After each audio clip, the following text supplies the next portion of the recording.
Sir धन्यवाद आपका आपका। बहुत बहुत स्वागत है मिट्स पे। थैंक कभी कभी क्या होता है, पॉलिटिकल लेगेसी को इनहेरिट करते हैं। मेरे साथ ऐसा नहीं हुआ, मुझे अपना रास्ता खुद बनाना पड़ा, संघर्ष से बनाना पड़ा। आपने यूएस से इंजीनियरिंग की है और सपना होता है ना, एक आम आदमी का सपना होता है कि यूएस में पढ़ना है तो और यूएस में ही सेटल होना है। कोई शायद ही कोई ऐसा होगा कि वापस आता है। मैं लगभग 18 साल का था जब मैं यूएस चला गया, और मैंने एरोस्पेस एरोनॉटिकल इंजीनियरिंग करी। सर आपने जैसे आपने बताया कि आपने यूएस में गवर्नमेंट के साथ काम किया, सिविल सर्वेंट भी आपने एज एन काम किया, तो उसके बारे में कुछ उसके सिस्टम के बारे में बताइए कि यहाँ का सिस्टम और वहाँ का सिस्टम किस तरह से अलग है, और शायद कुछ उनकी अच्छी चीज़ें और यहाँ के सिस्टम की कुछ अच्छी चीज़ें, इसके बारे में कुछ बताइए। देखिए, वहाँ सबसे बड़ी बात है कि जो सिविल सर्विसेज हैं या जो गवर्नमेंट भी जो मेरे साथ काम करते थे बच्चे, ऐसा नहीं है कि गवर्नमेंट में घुस जाएं। वहाँ पे जो आदमी ने मुझे हायर किया था, 2 साल के बाद वो मुझे रिपोर्ट कर रहा था। सर आपने भी बात की ना हमारे सीएम 6 बार रह चुके सीएम राजा वीरभद्र सिंह जी का, तो और अब के प्रेजेंट सीएम सुखविंदर सिंह सुक्खू जी के साथ भी आप काम करते हो, तो आप कुछ ऐसा बताइए कि दोनों में क्या फ़र्क लगता है आपको कि राजा वीरभद्र सिंह जी ये वाला काम बहुत बेटर करते थे या फिर सुखविंदर सिंह सुक्खू जी ये वाला काम बेटर करते थे। और मुझे लगता है मैं अकेला ही आदमी हूँ जो दोनों के साथ। और ये तो बहुत ही बड़ी बात है ना कि 24 साल की एज वो एडवाइजर। लेवल आपने पाया जो देखिए, दोनों की अपनी अपनी स्ट्रेंथ्स हैं। देखिए, जो वीरभद्र सिंह जी थे वो भी एक बहुत बड़े विजनरी थे। उन्हें मॉडर्न हिमाचल के निर्माता कहा जाता है। सीएम है हमारे, जब ये सीएम बने तो ये एनएचएआई के साथ मीटिंग शुरू करी इन्होंने। तो इन्होंने बातें शुरू करी कि जो आपका कालका शिमला हाईवे है, एनएचएआई वालों को बोला कि आपने उसमें कर्व्स इतने ज्यादा क्यों दे दिए। इनमें और वीरभद्र सिंह जी की एज में लगभग 30 साल का फर्क होगा। तो वो जो 30 साल का गैप, जनरेशनल गैप है, वो दिखता है। तो मैंने सीएम उनको बोला, राहुल जी को मैंने कहा, सर मेरा तो गुड़िया केस से कोई लेना देना ही नहीं है, तो मेरे कहाँ लीडरशिप तक वो फंसा दिया गया। अच्छा, वहां मेरी फोटो है, गुड़िया केस है, कोई तो मुझे लगता था यार कि कहीं यही तो रेपिस्ट तो नहीं है। तो मैं आपको शर्म से बता रहा हूँ कि राजनीति, अच्छा, और फिर आप थिक स्किन्ड हो जाते हो। जब मैं देखता था तो मेरा आंखों से, मैं सच बता रहा हूँ आपको, मेरा रोना निकलता था। मैं रोता था देख के कि मैं सोचता था मैं क्यों आ गया यूएस से वापस। तो काफी ज्यादा ये सुना भी जा रहा है और काफी लोग कहते हैं कि जो गोकुल बुटेल जी हैं उनकी सैलरी सिर्फ ₹1 है जी, जबकि जो एमपीज वगैरह वो 3 लाख प्लस शायद उनकी सैलरी अब हो चुकी जी, है। जी। हमारे पास डेटा है कि आपने पूरे एक साल तक की नहीं, मैं अभी भी सैलरी नहीं ले रहा। अभी भी नहीं ले रहे? अभी भी नहीं ले रहा। सैलरी ना लेना ऑल्सो शोज माई कमिटमेंट कि मैं यूएस से क्यों आया। मुझे लगता है कि इलेक्शन तक पॉलिटिक्स होना सही बात है। इलेक्शन के बाद तो आज मेरे पास भी कोई जेन्युइन आदमी आता है, मैं अगर ये सोच के काम करने लग जाऊं कि ये बीजेपी का है, कांग्रेस का है, तो मुझे नहीं लगता कि I will be doing justice with position I am holding.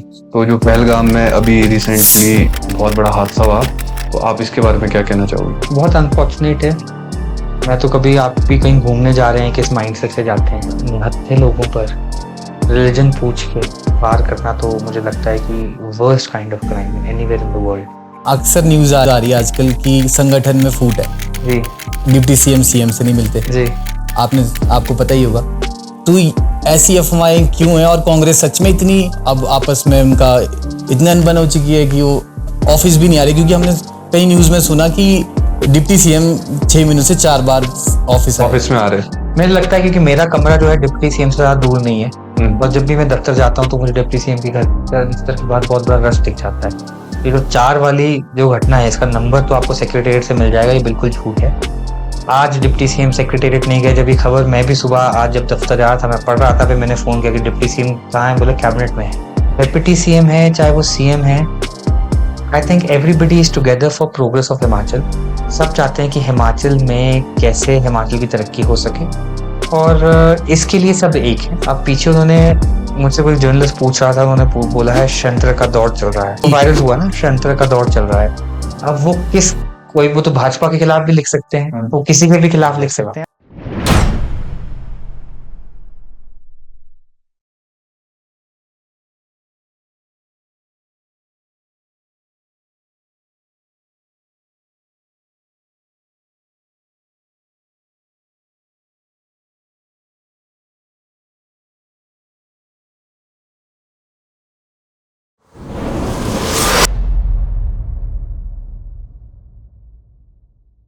नमस्कार दोस्तों, सभी का स्वागत है हिमिट्स के एक और खास एपिसोड के साथ, जिसमें हमारे गेस्ट है गोकुल बुटेल जी। जो खुद भी एक इंजीनियरिंग बैकग्राउंड से है और इन्होंने अपनी एजुकेशन को पॉलिटिक्स और पॉलिसी मेकर बनने तक का सफर हम इनसे जानना चाहेंगे, जो कि हिमाचल प्रदेश के सीएम के एडवाइजर भी है। तो सर कैसे हो आप? मैं ठीक हूँ, आप कैसे हैं? सर धन्यवाद आपका बहुत बहुत स्वागत है हिमिट्स पे। थैंक जैसे यू कि हमारे चैनल का नाम हिमिट्स है, जी तो हम यहाँ पे हिमाचल की हिट स्टोरीज बताते हैं। जी तो सर शुरुआत करते हैं आपकी इंट्रोडक्शन से, आपके बचपन से। जी। तो सर अपने बचपन के बारे में कुछ बताइए। देखिए, आप लोगों की तरह मैं भी पालमपुर जो हमारा शहर है, छोटा शहर है, अब थोड़ा बड़ा हो गया। वहाँ पैदा हुआ, वहीं बड़ा हुआ। माउंट कार्मल स्कूल पालमपुर में है, वहाँ पे मैं पढ़ा 10th तक। फिर 11th 12th पालमपुर में ही एक सीबीएसई स्कूल है, डीएवी पब्लिक स्कूल, वहाँ पढ़ा। तो बचपन मेरा सामान्य, जैसे आप सबका बचपन बीतता है, खेतों में क्रिकेट खेलते थे। और बस ऐसे ही बीत गया। उस समय ना नेटफ्लिक्स होता था, ना फ़ोन होते थे, ना कोई डिस्ट्रैक्शंस होती थी। तो बस स्कूल से आके अपना बैग फेंक के खेलने निकल जाते थे। गर्मियों के दिन लंबे होते थे तो रात अंधेरे तक खेलते थे, क्योंकि अंधेरे में घर आना होता था। तो बस बचपन में यही एक्साइटमेंट होती थी कि स्कूल से जल्दी से घर में जाएं। और चाहे हम एक पिट्ठू गरम खेलते थे, क्रिकेट खेलते थे। अच्छा, पिट्ठू भी खेलते हाँ, थे? पिट्ठू भी खेलते थे, बल्कि कंचे वगैरह भी खेले हैं बचपन में। तो बस यही होता था कि कैसे कैसे जल्दी से स्कूल पहुंच के। और जैसे हिमाचल है, मैं एक बहुत सब जगह शेयर करता हूँ जिनके साथ मैं खेलता था, क्योंकि मेरे जो परिवार है वो एक हम चाय के कारोबार में है।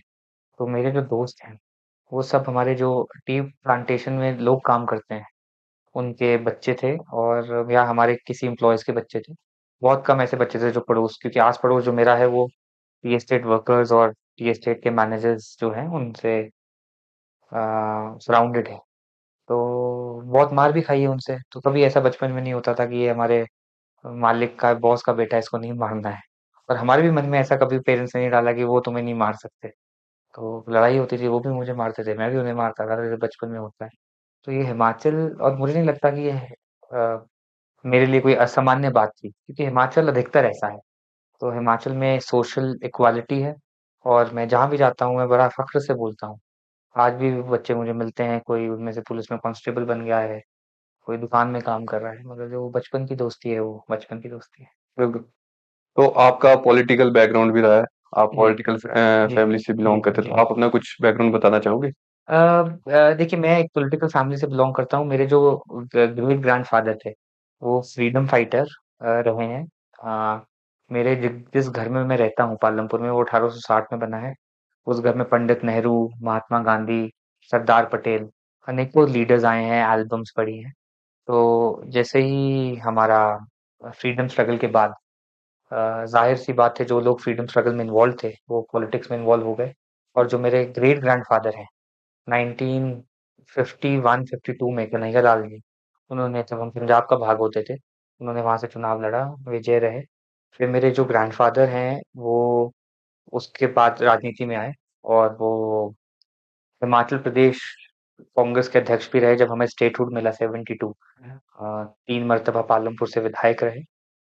उसके बाद मेरे दादाजी के जो छोटे भाई हैं, ब्रज बिहारी जी, वो भी पिछली जो वीरभद्र सिंह जी की सरकार थी, उसमें विधानसभा अध्यक्ष थे। तो वैसे अब उनके बेटे विधायक हैं। तो दो मेरे फादर पॉलिटिक्स में नहीं आए।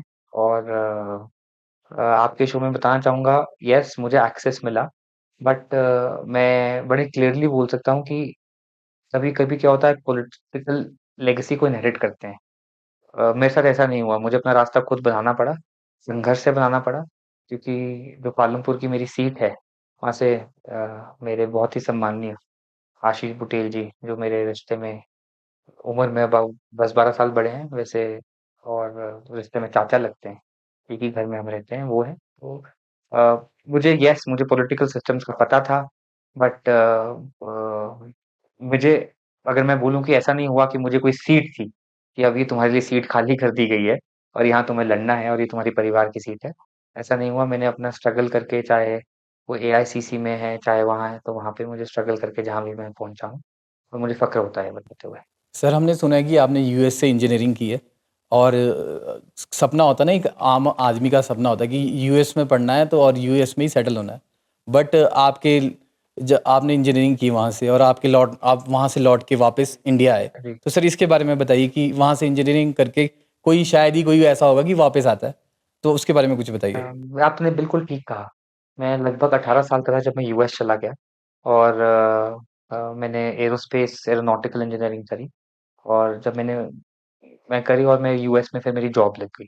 तो मैं यूएस गवर्नमेंट की डिपार्टमेंट में बॉस्टन में काम करता था और लगभग 22 साल की उम्र में मेरी जॉब लगी और जब मैं 25 साल का हुआ तो मैं यूएस के सिस्टम पे बहुत कंफर्टेबल होना शुरू हो गया, वहाँ के रहन-सहन के।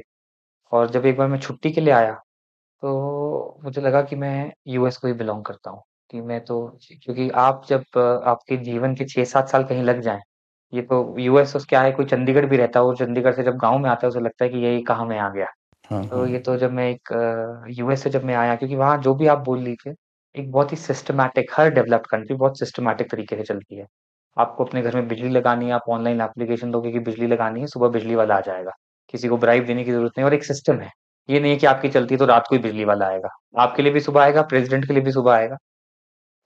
मैं क कभी-कभी लोगों को बताता हूँ कि मैं जिस बिल्डिंग में काम करता था, वहाँ पे जो हेड ऑफ़ स्टेट होता है, वो गवर्नर होता है। जो निर्वाचित होता है, हमारे गवर्नर की तरह जो हमारा मुख्यमंत्री है वो गवर्नर है। मैसाचुसेट्स स्टेट थी और जो स्टेट हाउस के नीचे एक स्टारबक्स कॉफ़ी मिलती थी।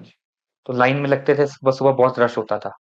तो लाइन में लगते थे तो मैंने गवर्नर नई-नई जॉब जॉइन की थी। तो गवर्नर जो थे उनकी शक्ल जैसे हमारे यहाँ भी मुख्यमंत्री की फ़ोटो हर जगह लगी रहती है, गवर्नर की सिर्फ़ फ़ोटो देखते थे अच्छा ये गवर्नर है। तो सुबह लगभग सवा 7 का टाइम था, आधी नींद में थे, मैंने पीछे एक आदमी देखा, मैंने कहा ये तो गवर्नर जैसा दिख रहा है। लाइन में लगा था कॉफ़ी लेने, मैं हट गया रिस्पेक्ट से। उसने बोला गुड मॉर्निंग बोला और आगे खुद लाइन में लग गया। मैं देखा आगे वाले तो कोई नहीं हटे। तो मैं उसको ऑब्जर्व करते रहा। तो जब स्टारबक्स की लड़की ने उसकी कॉफ़ी बनाई, आप आज स्टारबक्स से कॉफ़ी लेते हैं तो आपका नाम लिखते हैं। नाम लिखते हैं। तो उसने बोला गुड मॉर्निंग गवर्नर, उसने उसकी कॉफ़ी पे लिखा जीओवी, कॉफ़ी बना के दे दी। तो ये जो डेवलप्ड वर्ल्ड है, यहाँ पे सब लोग सामान्य हैं और मुझे लगता है ज जैसे इंडिया भी टुवर्ड्स प्रोग्रेस जाएगा, है ना? जैसे हमारे चाहे एक्टर्स हैं, चाहे हमारे पॉलिटिशियंस हैं, है ना? हम सब ये सब एक स्पेशल ट्रीटमेंट चाहते हैं कि हम दुनिया से अलग हैं, हमें दुनिया से अलग ट्रीट किया जाए। तो ये चाहे आप यूरोप जाओ, जैसे-जैसे लोग लोगों में अवेयरनेस आती है, फाइनेंशियली स्टेबल होते हैं, तो वैसे-वैसे होते हैं। सॉरी आपका सवाल से मैं भटक गया, मैंने आपको इंसिडेंट सुना दिया। तो सवाल आपका ये था तो मुझे लगा फिर मुझे जब मैं 25 साल का हुआ मुझे लगा कि मैं यूएस में काम करता हूँ और यहाँ जॉब भी जो मुझे मिली है, वो अपनी सामर्थ्य से मिली है। मैं इंटरव्यूज़ क्लियर करके, टेस्ट क्लियर करके और ऐसा तो नहीं है कि अगर मैं यहाँ वापस आना चाहूँ, मैं नहीं आ पाऊँगा। बट ऐसा मुझे लगा कि अगर मैं 2-3 साल यहाँ रुक गया, फिर मैं अमेरिका के होके रह जाऊँगा। क्योंकि अब जब 18 साल का मैं गया हूँ, मैं 25 साल का हुआ, मुझे याद है मेरा 25th बर्थडे आ रहा था और फिर मैंने सोचा मैं 2-3 साल के लिए इंडिया जाता हूँ और देखा जाएगा क्या होगा। मेरा जब मैं यूएस से आया तो ऐसा कोई प्लान नहीं था कि मैं राजनीति में आ जाऊँगा। मतलब आप ये बोलना चाहते हो कि मैं जॉब छोड़ के 3 साल के लिए इंडिया आ गया। हाँ, 2 साल के लिए आया, ऐसे 2 वर्ष की योजना बनाकर कि मैं अभी 27-28 साल का हूँ और एक हार्वर्ड आप सुना होगा। हाँ जी। हार्वर्ड में एक प्रोग्राम है, उसको कहते हैं masters in public administration and international development. उस प्रोग्राम के बारे में मैंने पढ़ा, उसको कहते हैं एमपीएआईडी। तो उसमें कम से कम 6-7 साल का वर्क एक्सपीरियंस चाहिए होता है। तो मैंने यही सोचा कि मैं इंडिया जाऊँगा, 3 साल मैं यूएस गवर्नमेंट में काम कर लिया, 2-3 साल इंडिया में काम करूँगा और हार्वर्ड में मास्टर्स के लिए अप्लाई करूँगा। बट जैसे किस्मत कहते हैं कि मैं यहाँ आया और वीरभद्र सिंह जी से बात हुई। उन्होंने मुझे 2-3 बार जब मैं यूएस में था तब भी कहा था कि आप मुझे जॉइन कीजिए, यूएस में क्यों काम कर रहे हैं? फिर मैं जब आया मैंने सोचा मैं कर्टेसी कॉल देता हूँ, तो उन्होंने मैंने बताया सर मैं आ गया हूँ। उन्होंने बोला बहुत अच्छा किया आ गए, मैं तो आपको पहले ही बोलता था आप हिंदुस्तान आइए, क्या कर रहे हैं? तो मैंने कहा सर अब अपना काम देखूँगा, कुछ करूँगा हिमाचल में भी। तो उन्होंने बोला आप मुझे जॉइन कर लीजिए, तो वो एक अच्छी अपॉर्चुनिटी मिल गई। तो 6 बार के मुख्यमंत्री थे एज़ अ एडवाइज़र, तब मेरी लगभग 25 साल की उम्र थी। लगभग क्या पूरी 25 साल की उम्र थी। तो मैं हमेशा उन्हें बहुत याद करता हूँ, जो एक पॉलिटिकल ग्रूमिंग होती है, उस टेन्योर में उनके साथ मिली। तो बस वहीं से फिर सब कहते हैं राजनीति ऐसा दलदल है, अंदर आ जाओ तो बाहर निकलना मुश्किल है। तो बस फिर उसी में राजनीति में आगे चलते गए। सर आपने जैसे आपने बताया कि आपने यूएस में गवर्नमेंट के साथ काम किया, सिविल सर्वेंट भी आपने एज एन काम किया, तो उसके बारे में कुछ उसके सिस्टम के बारे में बताइए कि यहाँ का सिस्टम और वहाँ का सिस्टम किस तरह से अलग है और शायद कुछ उनकी अच्छी चीज़ें और यहाँ के सिस्टम की कुछ अच्छी चीज़ें, इसके बारे में कुछ बताइए।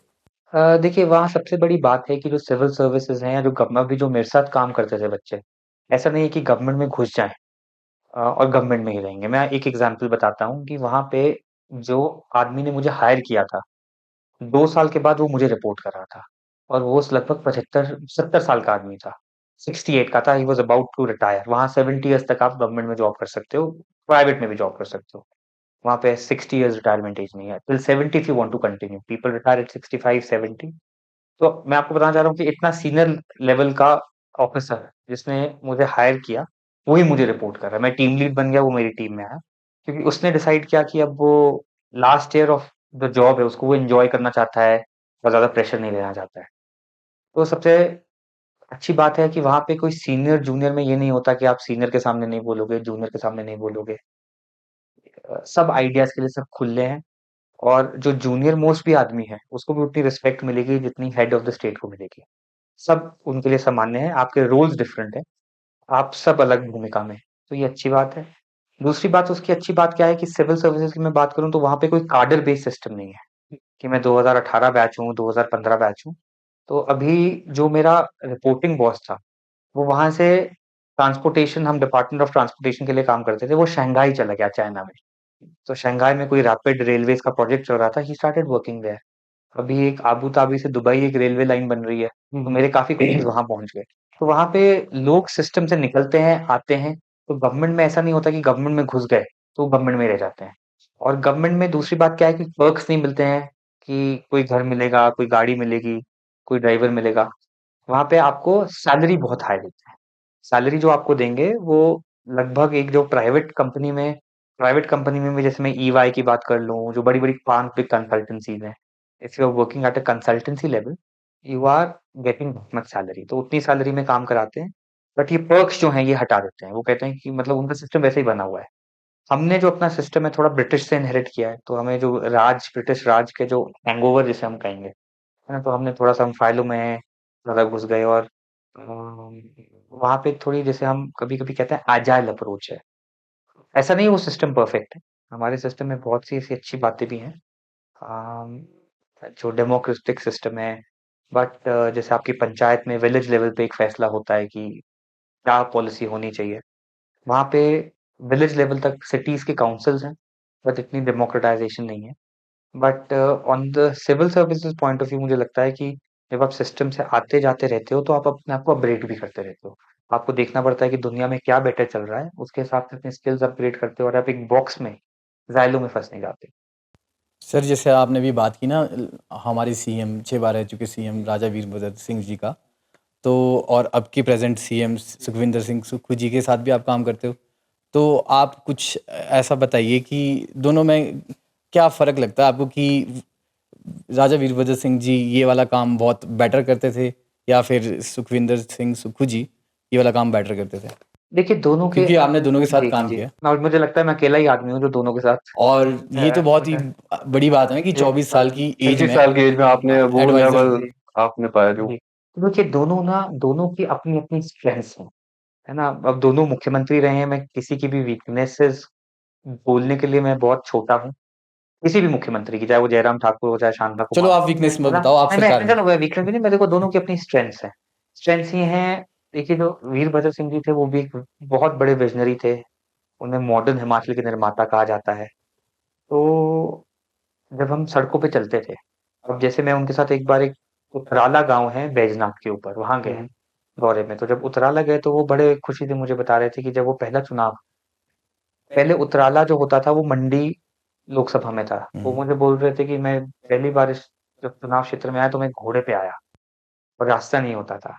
तो वो सड़क थी, सिंगल लेन सड़क थी, बट सड़क को देख के वीरभद्र सिंह जी बहुत खुश हुए। ये देखिए सड़क है। क्योंकि उन्होंने हिमाचल को देखा है कि जहाँ अधिकतर लोग घोड़े खच्चरों से जाते थे। कहाँ-कहाँ उन्होंने सड़कों का एक जाल बिछाया है हिमाचल प्रदेश में।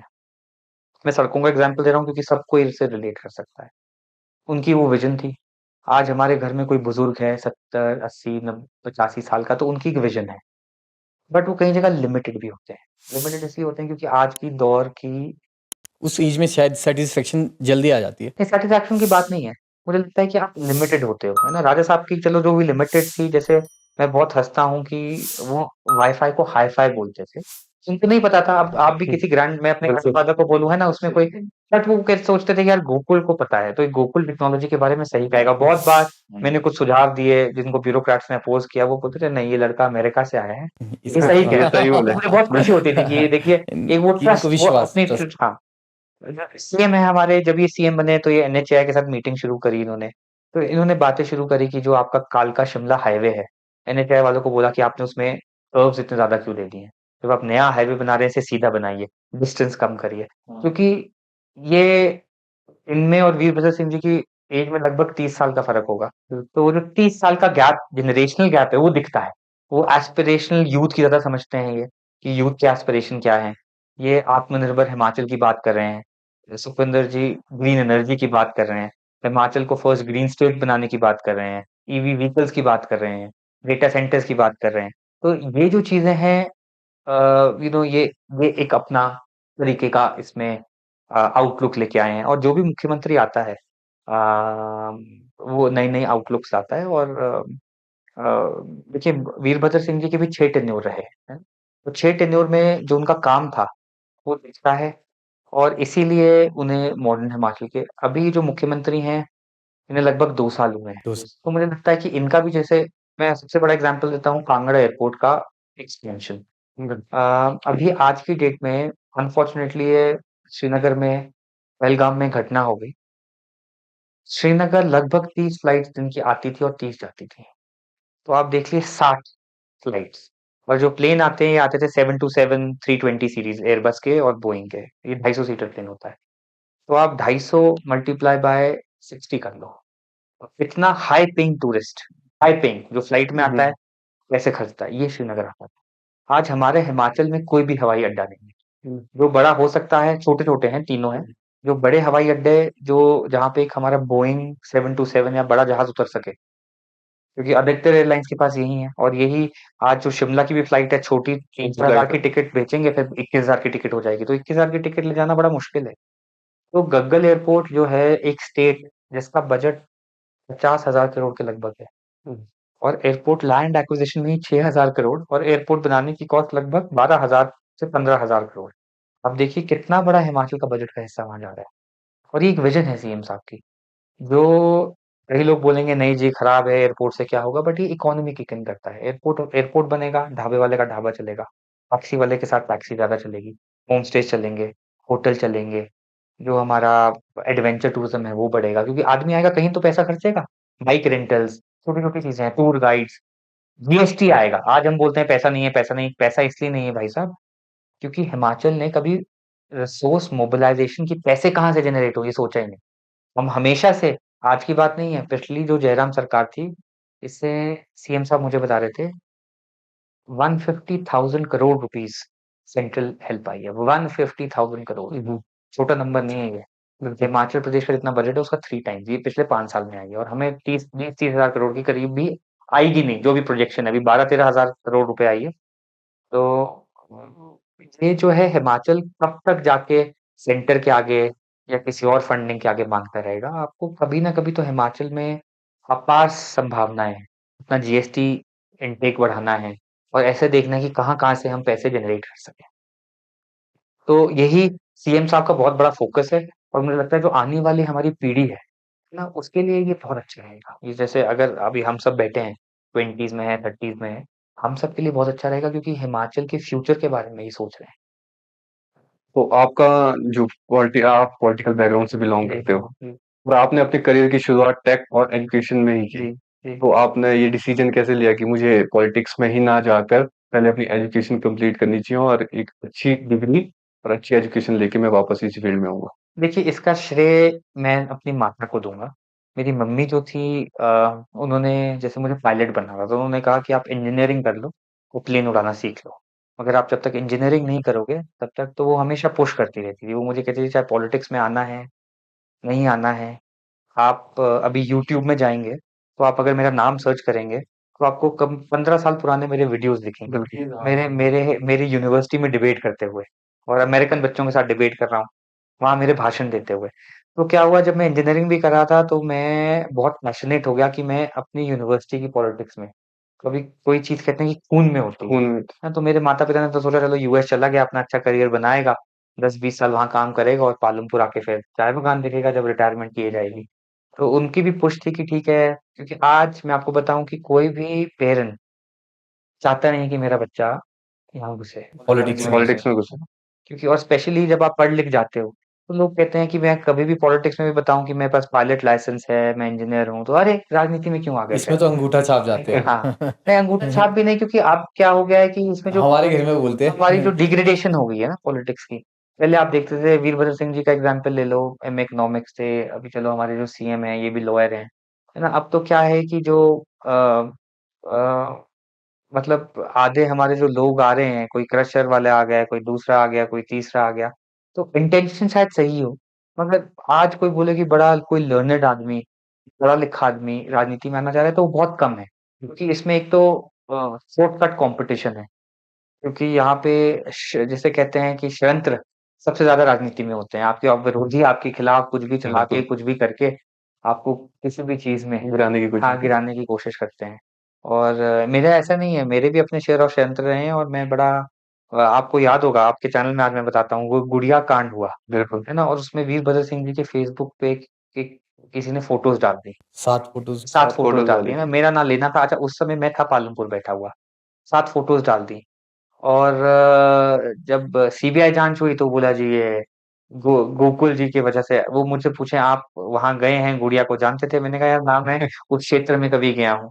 जब ये तो मैं आपको षड्यंत्र का एग्जाम्पल बता रहा हूँ, है ना। बिल्कुल, बड़े बड़े न्यूज़पेपर वाले हैं, क्योंकि उसमें एक एजेंडा था कि चीफ मिनिस्टर को कैसे बदनाम किया जाए, है ना। तो चलो मैं मानता हूँ वो फेसबुक पे किसी ने फोटोज डाली थी, गलत डाली थी, एंड जिसने भी डाली थी, बट उसमें भी कि सीबीआई में वो अराउंड ही केस जो था, वो ये नहीं पूछा कि उस बच्ची का रेप हुआ, मर्डर हुआ, किसने किया, वो केस ही पूरा उलझा दिया गया। उलझा दिया गया। बिल्कुल, कि ये जो फोटोज डली हैं, जी, जो ये इसका फोटोज में जो लोग थे हाँ वो मिले हुए एक्चुअल में वो असली गुनहगार थे। गुनहगार है थे। ना, देखो आजकल तो नंबर वन इतने टेस्ट हैं, आपके डीएनए टेस्ट हैं, ये हैं, और वो जो लोग आई थिंक फोटोज डली थी वो अरेस्ट भी हुए थे, बिल्कुल, बट उनके खिलाफ जब आपको नहीं कुछ मिला और सीबीआई जांच एविडेंस भी नहीं हुई, मिला। एविडेंस नहीं मिली। बट मैं आपको षड्यंत्र की बात बताऊं कि मगर अगर उस समय के आप न्यूज़पेपर्स खोलते तो मेरी फोटो सबसे ऊपर। तो जो आदमी इस फोटो पढ़ता नहीं है, यहाँ गुड़िया केस गोकुल की फोटो, गुड़िया केस गोकुल की फोटो, है ना। तो ये मैं वही बता रहा हूँ।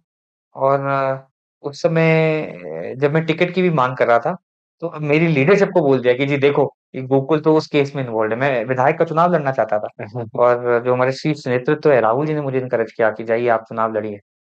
और जब मुझे टिकट नहीं मिला तो मैं बहुत नाराज़ होके उनसे पूछा कि सर आपने मुझे, अमेरिका से मैं आया और मैं चुनाव लड़ना चाहता था। तो उन्होंने बोला, "अरे! तुम्हारे वो तो वो गुड़िया केस है।" मैंने कहा कि मेरे टिकट नहीं मिला, मैं है ना? कहाँ मैं पालमपुर, कहा कहाँ मैंने कोर्ट कहा साइड। मेरा तो कुछ बोले तुम्हें पे यूज़ किया तो मैं आपका वो इतने बड़े लेवल पे उनके पास ना सुनने का समय है, उनको किसी ने आके बोल दिया, पेपर की कटिंग्स दिखा दी। तो मैंने देखा कैसे संयोजित तरीके से वो पेपर की कटिंग्स पहले प्लांट कराई गई, और फिर जो आउट था ये था कि गोकुल को सिस्टम से बाहर कैसे वाह! निकाला जाए। तो मैंने सीएम उनको बोला, राहुल जी को मैंने कहा सर मेरा तो गुड़िया केस से कोई लेना-देना ही नहीं है, तो मेरे कहाँ लीडरशिप तक वो फँसा दिया गया। अच्छा वहाँ मेरी फ़ोटो है, गुड़िया केस है गोकुल में। तो उन्हें लगता था यार कि कहीं यही तो रेपिस्ट तो नहीं है। तो मैं आपको षड्यंत्र बता रहा हूँ कि राजनीति अच्छा, और फिर आप थिक स्किन्ड हो जाते हो। जब मैं देखता था तो मेरा आँखों से, मैं सच बता रहा हूँ आपको, मेरा रोना निकलता था। मैं रोता था देख के कि मैं सोचता था मैं क्यों आ गया यूएस से वापस। मुझे देखो, है ना, मगर धीरे-धीरे सिस्टम में रहकर आप थिक स्किन बन जाते हो। आज मुझे 100 गाली कोई दे मैं बोलता हूँ छोड़ो यार। क्योंकि राजनीति में आपको ऐसे थिक स्किन रहना ये पॉलिटिशियन ही सिखा देते हैं। क्योंकि ये आपके खिलाफ इतने ज़्यादा षड्यंत्र करते हैं, फिर आपको लगता है कि नहीं आप इनकी बातों को ज़्यादा सीरियसली ना लो। तो सर जैसे कि आपका बैकग्राउंड इंजीनियरिंग से, तो सर आपका क्या विजन है हिमाचल को लेकर और आईटी सेक्टर को लेकर, क्योंकि आपकी फील्ड है वो। जी। तो उसके बारे में कुछ बताइए कि हिमाचल के लेकर क्या विजन रहता है आपका। देखिए मैं आपको बताऊँ मेरी आईटी फील्ड नहीं है। मैं आपको आज बताता हूँ। जब मैं वीरभद्र सिंह जी को जॉइन किया, तो मुझे डेज़िग्नेशन नहीं पता थी क्या देंगे। मैं तो एयरोस्पेस इंजीनियर हूँ। जितने मैं कोई कोडिंग नहीं जानता। मैं बिल्कुल क्लियरली बोलता हूँ, मैं नहीं जानता ये सब। जब मैं वीरभद्र सिंह जी को जॉइन किया, तो अब आप लोग भी डेटा समझते हो, ठीक है, थोड़ा बहुत सीक्वल में कुछ, क्योंकि जहाँ हुँ, आज आज आप कुछ भी कर लो, किसी भी, अब जैसे मैंने इंजीनियरिंग करी तो मुझे बहुत ज़्यादा ऑटोकैड के सॉफ्टवेयर सीखने पड़े। Satya एक सॉफ्टवेयर, तो वो सब सिखाते हैं, तो उतना टेक्नोलॉजी आपको समझ में आनी चाहिए बेसिक बेसिक आज के डेट में सर्वाइव करने के लिए। तो वीरभद्र सिंह जी के पास में जब आया तो मैंने 5-6 दिन मेरी नोटिफिकेशन से बिना हुए मैंने काम करना शुरू किया। तो फाइल आती थी, इसको यहाँ से ए से बी भेजना है, बी से सी भेजना है। तो मुझे लगा इसमें मेरी कहीं क्रिएटिविटी यूज़ नहीं हो रही है। मैं यूएस से आया था, तो यूएस में जो अधिकतर 90% इंडियंस हैं, कहीं भी दुनिया में वो आईटी सेक्टर में है। बिजली का बिल हमें देना था, कहाँ देते थे? जमा करा के। जमा जमा करा करा, दो। बिजली का बिल जो था बहुत बड़ी लाइन में है ना? जमा कराते थे पूरा हाँ, पूरा। ठीक है। हमें हमें आज हमने करवाया। तो बिजली का बिल छोटे छोटे ऑनलाइन से। जमा, जब मैं आपको बता रहा हूँ मैं जॉइन किया तो बिजली का बिल हम ऑनलाइन ही जमा करा सकते थे। वॉल्वो की टिकटिंग, बसों की टिकटिंग ऑनलाइन नहीं हो सकती थी। तो मुझे लगा कि इस वाले सेक्टर में बहुत पोटेंशियल है। मैंने सीएम साहब को बोला, सीएम ने कहा सर मैं इसमें I can do something in technology, पर मैं हिमाचल में बहुत बड़ा गैप है। आज मुझे लगता था उस समय में हम अकेली ही स्टेट थे, 2-4 और मे बी उत्तराखंड हो जहाँ बिजली का बिल भी आपको ऑफिस में जाके जमा कराना पड़ रहा है। और उसकी भी मैं आपको एक स्टोरी सुनाऊँगा कि कैसे-कैसे हमने वो फ्री किया। अगर आप आज बिजली का बिल जमा करा रहे हो, तो आपको कोई कन्वीनियंस चार्ज नहीं पे करना पड़ता है उसमें। क्योंकि हमारे जो स्टेट के बैंक्स थे दोनों, उन्होंने बोला नहीं जी हम तो 2% ऊपर लेंगे। तो मैंने कहा 2% ऊपर लोगे तो भैया किसी का 10,000 का बिल है वो क्यों 200 रुपए एक्स्ट्रा है? आपको तो कम करना चाहिए। नहीं, नहीं जी, क्योंकि वीज़ा, मास्टरकार्ड एक फीस चार्ज करता है। तो हमने एक उसमें एचडीएफसी बैंक ने पहल करी कि हम एक सिस्टम निकाल देते हैं, जहाँ हम पेमेंट का रिकंसिलिएशन टाइम बढ़ा देंगे। मतलब अगर आज आप बिल दोगे तो कल सरकार को आएगा, उतने पीरियड में हम पैसा कमाकर 2%। हाँ, और आप गारंटी ले लो। उसमें भी बहुत उस समय रेजिस्टेंस हुई। सबने बोला कि गोकुल जो है वो एचडीएफसी से कमीशन लेके आ गया है। मैंने उन सबको बोला कि आप स्टेट कोऑपरेटिव बैंक से कर लीजिए, बट मैं इस बात के अगेंस्ट हूँ कि आप 2% कंज्यूमर पे डाल रहे हो। कंज्यूमर बिजली का बिल पे नहीं करेगा ऑनलाइन। तो उस समय हमने ऐसा सिस्टम, और आज मुझे खुशी होती है। आज अगर आप बिजली बोर्ड से पूछेंगे तो 60 से 70% जो बिजली के बिल आ रहे हैं वो ऑनलाइन आ रहे हैं। अब ऑफिसेज भी तो खाली है बिजली हाँ, के। अब ऑफिस खाली है और कोई जाता ही नहीं है। जाता ही जाता ही कोई नहीं। पेटीएम से पे कर रहा है, कोई कुछ कहीं से पे कर रहा है, कोई क्यूआर ये भारत यूपीआई से पे कर रहा है, कोई क्रेडिट कार्ड से पे कर रहा है। किसी ने, मैं कितने लोगों को जानता हूँ जिन्हें ऑटो डेबिट ऑटो लगा ऑटो है, पे ये हो ऑटो जाता जो बिजली है। एज तो एन कॉमनर, हम होते हैं ना कि छुट्टी लेके बिल जमा बस कराना बस पड़ता है, क्योंकि बस पहले ऐसे ही होता था। पहले। जी जी। तो आपने बहुत सारे बच्चों का टाइम बचाया है। हमारी छुट्टियां जब संडे होता था तो हमें लाइन में खड़ा कर दिया था कि जाओ। जी जाओ। संडे पूरा लाइन में ही खत्म हो खत्म जाता हो था। गया। जी। तो आपने काफी बच्चों की बचपन को भी अगर बचाया। आप विजन की बात करें, देखिए टेक्नोलॉजी में अपार संभावनाएं हैं। और मैं हर जगह जाता हूँ, मैं भी एक बात बोलता हूँ कि जो हिंदुस्तान में आईटी का बूम आना था, वो अब डिक्लाइनिंग में है। वो डिक्लाइनिंग में क्यों है? हिंदुस्तान में जो भी काम आता था, वो आउटसोर्सिंग का काम आता था, कि सस्ती लेबर थी। और अंग्रेजी बोलने वाले, thanks to mister Rajiv Gandhi, वो बहुत जल्दी कंप्यूटर लिटरेसी इंडिया में ले आए। और उन्होंने अंग्रेजी अंग्रेजी जो लैंग्वेज थी, वो उन्होंने कंपल्सरी कर दी। मैं आपको एक और बात बताता हूँ, देखिए यहाँ हमारे जो सरकार है, मुख्यमंत्री जी हैं, ये खुद सरकारी स्कूल में पढ़े हैं। हम्म। फर्स्ट टाइम हिमाचल में हिस्टोरिक डिसीजन लिया गया है कि जो सरकारी स्कूल में पहले होता था 5th से अंग्रेजी शुरू होती थी। बच्चा हिंदी के साथ किंडरगार्टन से अंग्रेजी पढ़ना शुरू कर रहा है। आज जब आप एक सरकारी स्कूल के बच्चे को देखते हो, प्राइवेट स्कूल के बच्चे को देखते हो, तो यही फ़र्क है कि अंग्रेजी में लग जाता है पता कि सरकारी स्कूल से पढ़ा है। जब वो अंग्रेजी ही किंडरगार्टन से या फर्स्ट से पढ़ना शुरू होगा, तो मुझे लगता है कि जो 10 साल बाद हिमाचल के सरकारी स्कूल से बच्चा निकलेगा और प्राइवेट स्कूल से बच्चा निकलेगा, उसको आप देख के नहीं बता सकते कि कौन से स्कूल से पढ़ा है। क्योंकि आप लैंग्वेज अंग्रेजी जब वो बोलना शुरू करता है, आप समझ जाते हो ये हिंदी मीडियम का। अब आने वाले समय में वो नहीं जा पाएगा। तो मैं आपको आईटी के फ्यूचर के बारे में आप पूछ रहे थे, तो मुझे लगता है कि आने वाला जो फ्यूचर है वो है सॉफ्टवेयर इनोवेशन का, इनोवेशन। सॉफ्टवेयर डेवलपमेंट इनोवेशन का, कि आप नया चीज़ क्या ला रहे हो। सॉफ्टवेयर इनोवेशन क्या है? चैटजीपीटी सॉफ्टवेयर इनोवेशन है ना? एआई ऑलरेडी एआई और है मशीन ना? Learning. AI, machine learning, generative AI, data मतलब वगैरह। ये तो चलो भाग हो गए। Even something like Uber is a software innovation. Hmm. Uber क्या है? टैक्सी को आप बुलाते थे, अब ऐप से बुला रहे हो। ब्लिंकिट क्या है? ऐप पे खाना ला रहे हो। May be Zomato. Copy of, हाँ, ये सब सॉफ्टवेयर इनोवेशन है। और अगर हिंदुस्तान को आगे तरक्की करनी है, तो सॉफ्टवेयर इनोवेशन की साइड जाना पड़ेगा।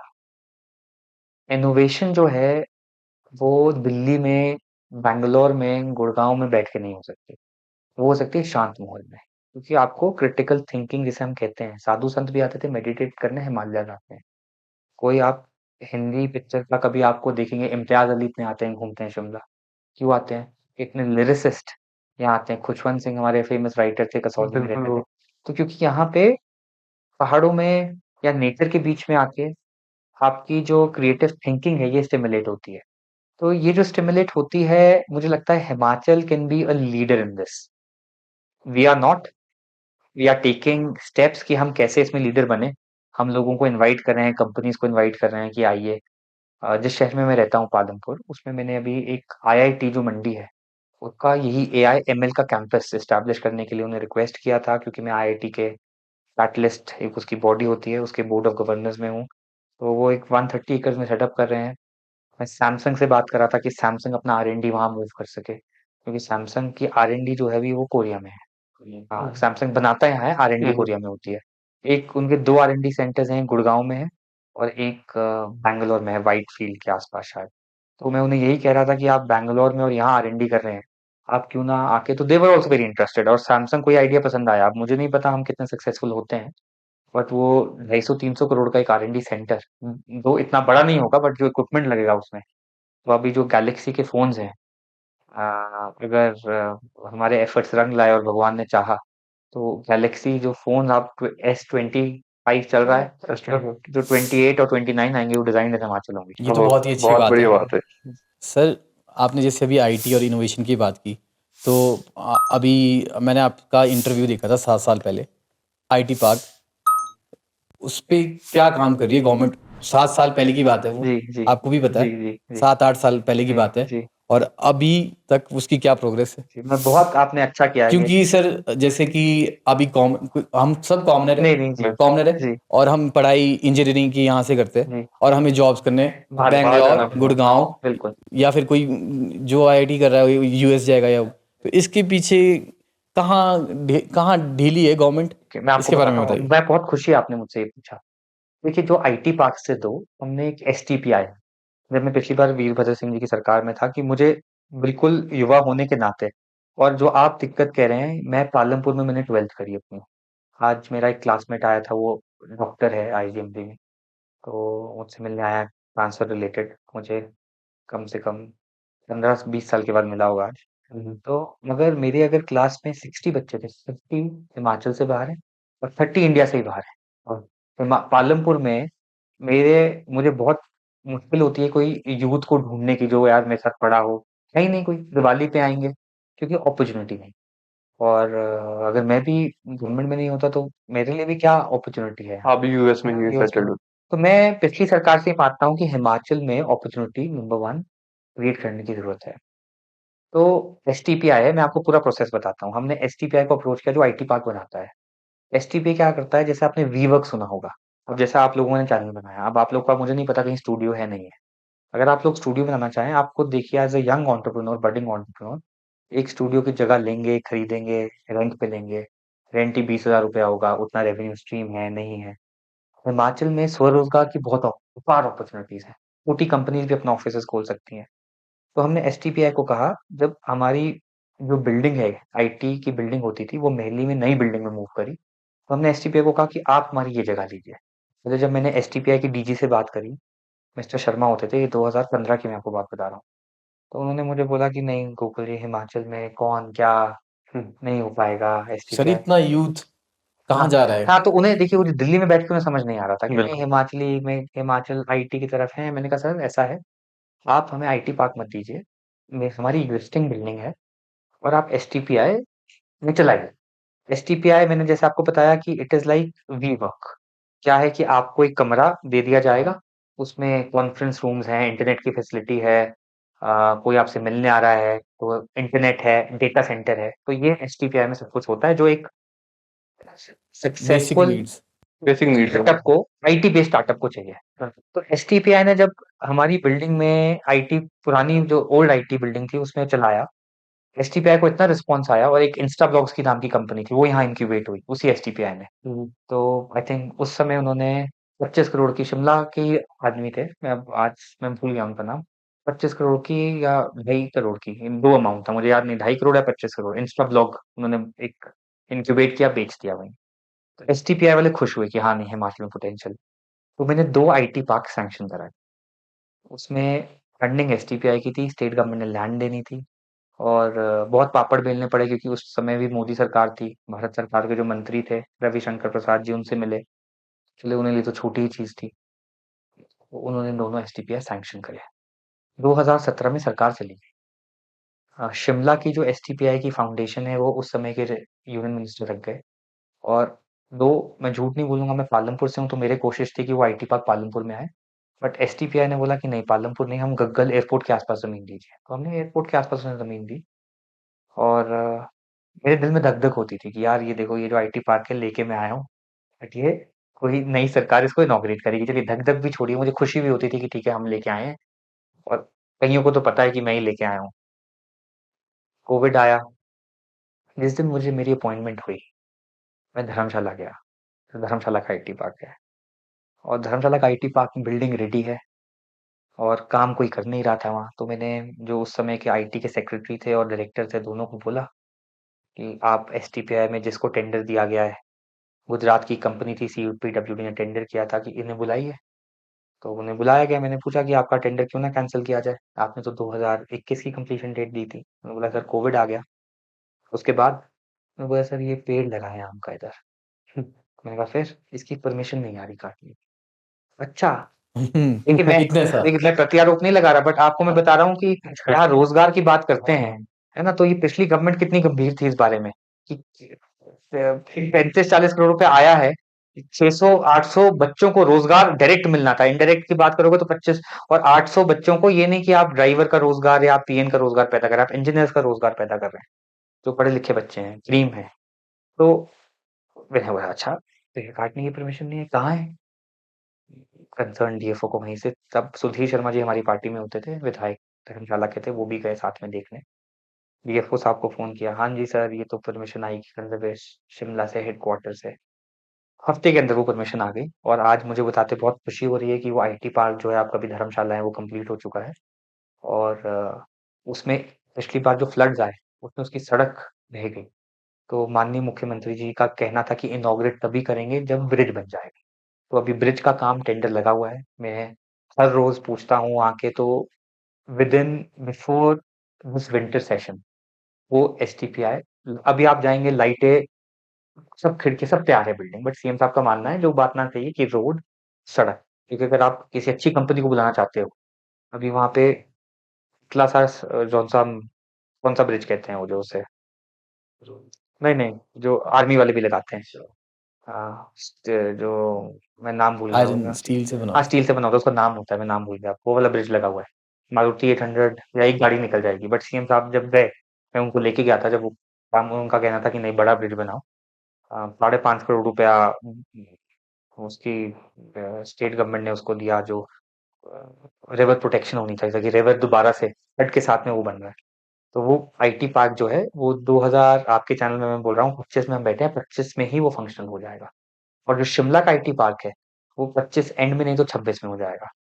तो फिर मुझे थोड़ा सा हंसी भी आई और मुझे खुशकिस्मती भी लगी कि ये मेरा लगा हुआ ये पेड़ का बूटा था जो मेरे सामने बिल्कुल। इनॉग्रेट होगा।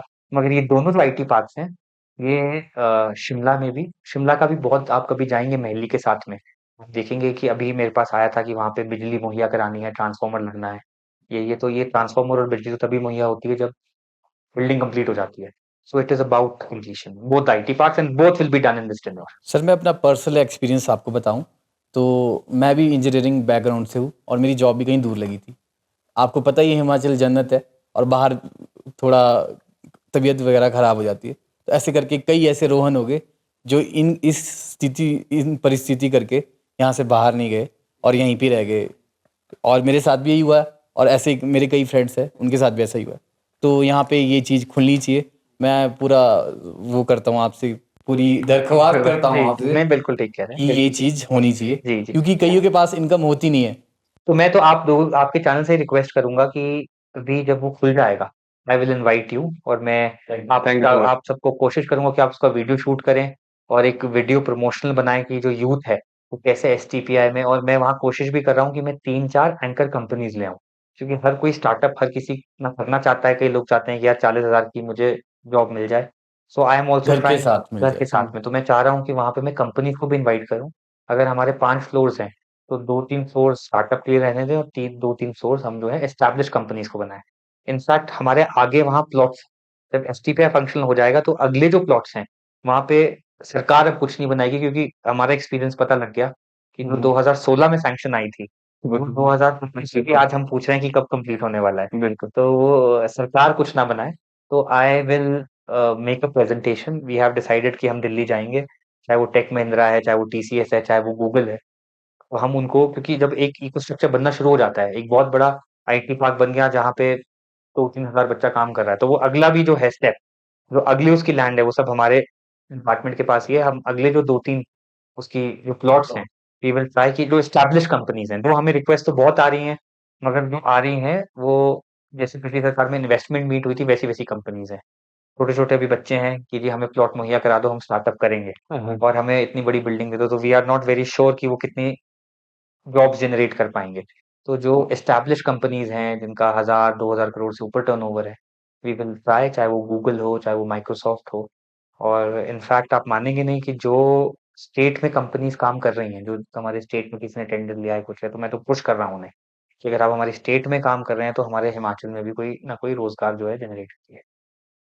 तो बात करते हैं आपकी कुछ एक पॉलिसीज की जिस पे आपने बहुत अच्छे से काम किया था, हिमाचल की विधानसभा जो आपने पेपरलेस की, जी इसका आइडिया आपको कैसे आया? जी, जो ये पेपरलेस विधानसभा है, इसमें जो माननीय स्पीकर हैं हमारे, है ना, इनका ही ये बड़ा इनिशिएटिव था। तो उस टाइम के जो हमारे अ, मेरे अंकल लगते हैं ब्रिजबिहारी लाल बुटेल जी, है ना, इनका इनिशिएटिव था। हमने तो जब इनका इनिशिएटिव था, बिकॉज मैं आईटी एडवाइजर था, वे सीएम साहब ने ई बजट प्रेजेंट किया, ये किया। तो ऑफ कोर्स सरकार हमारी थी, बट वो आई थिंक कहीं दौरा करके आए थे और उन्होंने वो पेपर्स वहां देखे थे। और फिर हमें भी जब लगा कि यार इतनी पेपर की वेस्टेज हो रही है, तो ये इनिशिएटिव, मैं किसी और के इनिशिएटिव उनका द्वारा लिया गया, है ना। मैं जैसे बिजली का बिल है कि मैं मान सकता हूँ कि मैं बोल सकता हूँ फक्र से कि ये इनिशिएटिव जो है ये मेरे द्वारा लिया गया। बट ई विधान में भी काम किया। हमारे धर्मेंद्र जी होते थे, मुझे याद है, मुझे उन्होंने बुलाया एक दिन, तो उन्होंने विधानसभा की लाइटें ऑन करी। येलो लाइट्स होती थी पहले विधानसभा में, और जैसे ही स्क्रीन ऑन करी तो आंखों से पानी आ गया। फिर उन्होंने वीरभद्र सिंह जी को बुलाया, उन्होंने रिजेक्ट कर दिया, नो दिस इज, ये नहीं चलेगा। उन्होंने जब स्क्रीन देख, फिर मैंने उनको सजेस्ट किया कि आप जो किंडल होता है, आप किंडल वाली टेक्नोलॉजी लो जिसमें बैकलिट लाइट बिल्कुल कम हो और टेक्स्ट जो है क्लियरली पढ़ा जाए। वो अभी भी वो टेक्नोलॉजी अच्छे से, क्योंकि किंडल की जो पेटेंटेड टेक्नोलॉजी है, और उन्होंने आई थिंक एचपी के प्रोडक्ट्स पहले ही प्रोक्योर कर लिए थे। बट फिर विधानसभा की लाइटिंग के लिए मैंने सजेस्ट किया था कि जो येलो लाइट्स हैं, ब्राइट, इन्हें बंद करो क्योंकि आंखों में स्ट्रेन पड़ता है। तो ऐसी ऐसी चीजें, इनकी बहुत कहानियां हैं।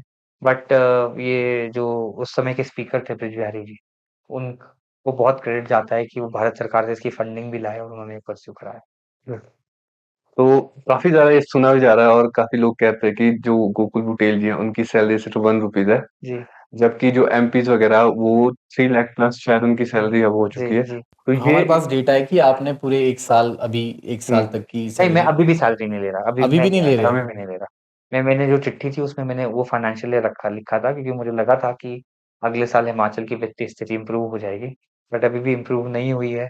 और ये जो सैलरी ना लेना, देखिए, ये नहीं है कि मैं जो 2.5-3 लाख रुपए नहीं लेता, मेरी 2.5 लाख सैलरी थी, आई थिंक अब कैबिनेट रैंक की विधानसभा बढ़ा में दी है। बढ़ा दी। जहाँ 3-3.5 लाख हो गई। तो जो मैंने डिसीजन लिया था, ये ऐसा नहीं है कि, देखिए, लोग कहते हैं कि जी ये समर्थ परिवार से आता है, ऐसे कि वैसे मैं अपना समय दे रहा हूँ, ऑफ कोर्स मैं भी कोई ना कोई तो मोटिवेशन चाहता हूँ, बिल्कुल कि काम मैं कर। भी, मेरी भी ज़रूरतें हैं, मेरी भी इच्छाएँ हैं। तो बट मुझे ये लगता है कि सैलरी ना लेना ऑल्सो शोज़ माय कमिटमेंट कि मैं यूएस से क्यों आया। देखिए, अगर मैं यूएस की सैलरी से कंपेयर करता तो ये 2.5-3 लाख रुपए मटेरियल है। तो यही है कि मैं अपनी इंटेंशन को जनता के बीच में रख सकूँ, क्योंकि आज हमारे पास कोई भी कुछ काम कराने आता है तो हम वित्तीय संकट का रोना रोते हैं कि वित्तीय संकट है, हम आपको ये काम आप पर नहीं कर पाएँगे। तो मेरे मुझे लगता है कि जो पॉलिटिशियंस हैं, स्पेशली जो अफ़ोर्ड कर सकते हैं, ऐसे बहुत से, मैं नहीं बोल रहा कि क्योंकि मुझे याद है कि आपको साथ में, क्योंकि बिल्कुल ये पॉडकास्ट है, फ्रेंडली टॉक है, जब मैंने छोड़ी तो सीएम साहब के और भी एडवाइज़र हैं। उन्होंने बोला, "यार तुमने तो हमें फँसा दिया।" मैंने कहा, "देखिए, नहीं, मैं एक अच्छे परिवार से आता हूँ और मैं एक एंटरप्रेन्योर भी हूँ। मैं अपना काम साइड में कर रहा हूँ और मैं आज भी बोलूँगा नहीं, मैं लगभग 10 दिन अपने काम को देता हूँ, क्योंकि वो मेरी रोज़ी-रोटी है। मैं ऑनेस्टली अपना होटल चलाता हूँ, बैंक से लोन लेके बनाया, 70% लोन दे दिया, 30% अभी भी हर एक की जैसे जर्नी होती है। हमने एक होटल का ब्रांड बनाया, वहाँ पे हम आप जिन लोगों का होटल चल नहीं रहा है, वो लेके भी चला रहे हैं आगे। तो ऐसे-ऐसे छोटे-छोटे 3-4 और काम करता हूँ। तो वो क्योंकि ऑफ कोर्स मेरी भी ज़रूरतें हैं, अगर मैं ये नहीं करूँगा then I will also beg, borrow, steal. तो मुझे लगता है कि हाँ, चलो मेरी जो बेसिक नीड्स हैं, एटलीस्ट वो वहाँ से पूरी हो जाए। तो मुझे ये भी लगता है कि जो सैलरी ले रहा है कोई, वो गलत काम नहीं कर रहा, but whoever can afford to, जिसको लगता है कि यार इस सैलरी के बिना ऐसा नहीं होगा कि मेरा घर नहीं चलेगा, है ना? तो वो क्योंकि पैसा ऐसी चीज़ है, किसी को आती बुरी नहीं लगती, बिल्कुल। कि कौन पैसा छोड़ता है। तो मगर जिसको लगता है कि यार ये जो पैसा छोड़ दूँ, तो ऐसा नहीं होगा कि मेरे घर में बच्चों की ट्यूशन फीस देने को ना हो, या अपनी जो बेसिक ज़रूरतें हैं वो पूरी करने को ना हो। अगर आपको लगता है कि यार वो जो पैसा आ रहा है वो मेरे लिए एक लग्ज़री है, तो मुझे लगता है वो हिमाचल जहाँ आज वित्तीय संकट से जूझ रहा है, उसको वो पैसा छोड़ देना चाहिए। सर आपने बताया ना कि सैलरीज नहीं ली है, आपने भी नहीं ली है, आपने तो 1 साल की नहीं ली है, नहीं, बाकी ने मैंने अभी तक नहीं लिया। आज बाकी हाँ, जो हाँ, विधायक थे उन्होंने शायद 1-2 महीने की नहीं ली है। हाँ। और आपको नहीं लगता ये छोटा मेजर है? क्योंकि इससे कुछ हज़ारों करोड़ का इतने हज़ार करोड़ का वो पूरा हो सकता है। ये छोटा मेजर है कि आप लोग सैलरी नहीं ले रहे हैं। देखिए, विधायकों को 2 महीने नहीं मिली थी, आई थिंक वो जब त्रासदी आई थी।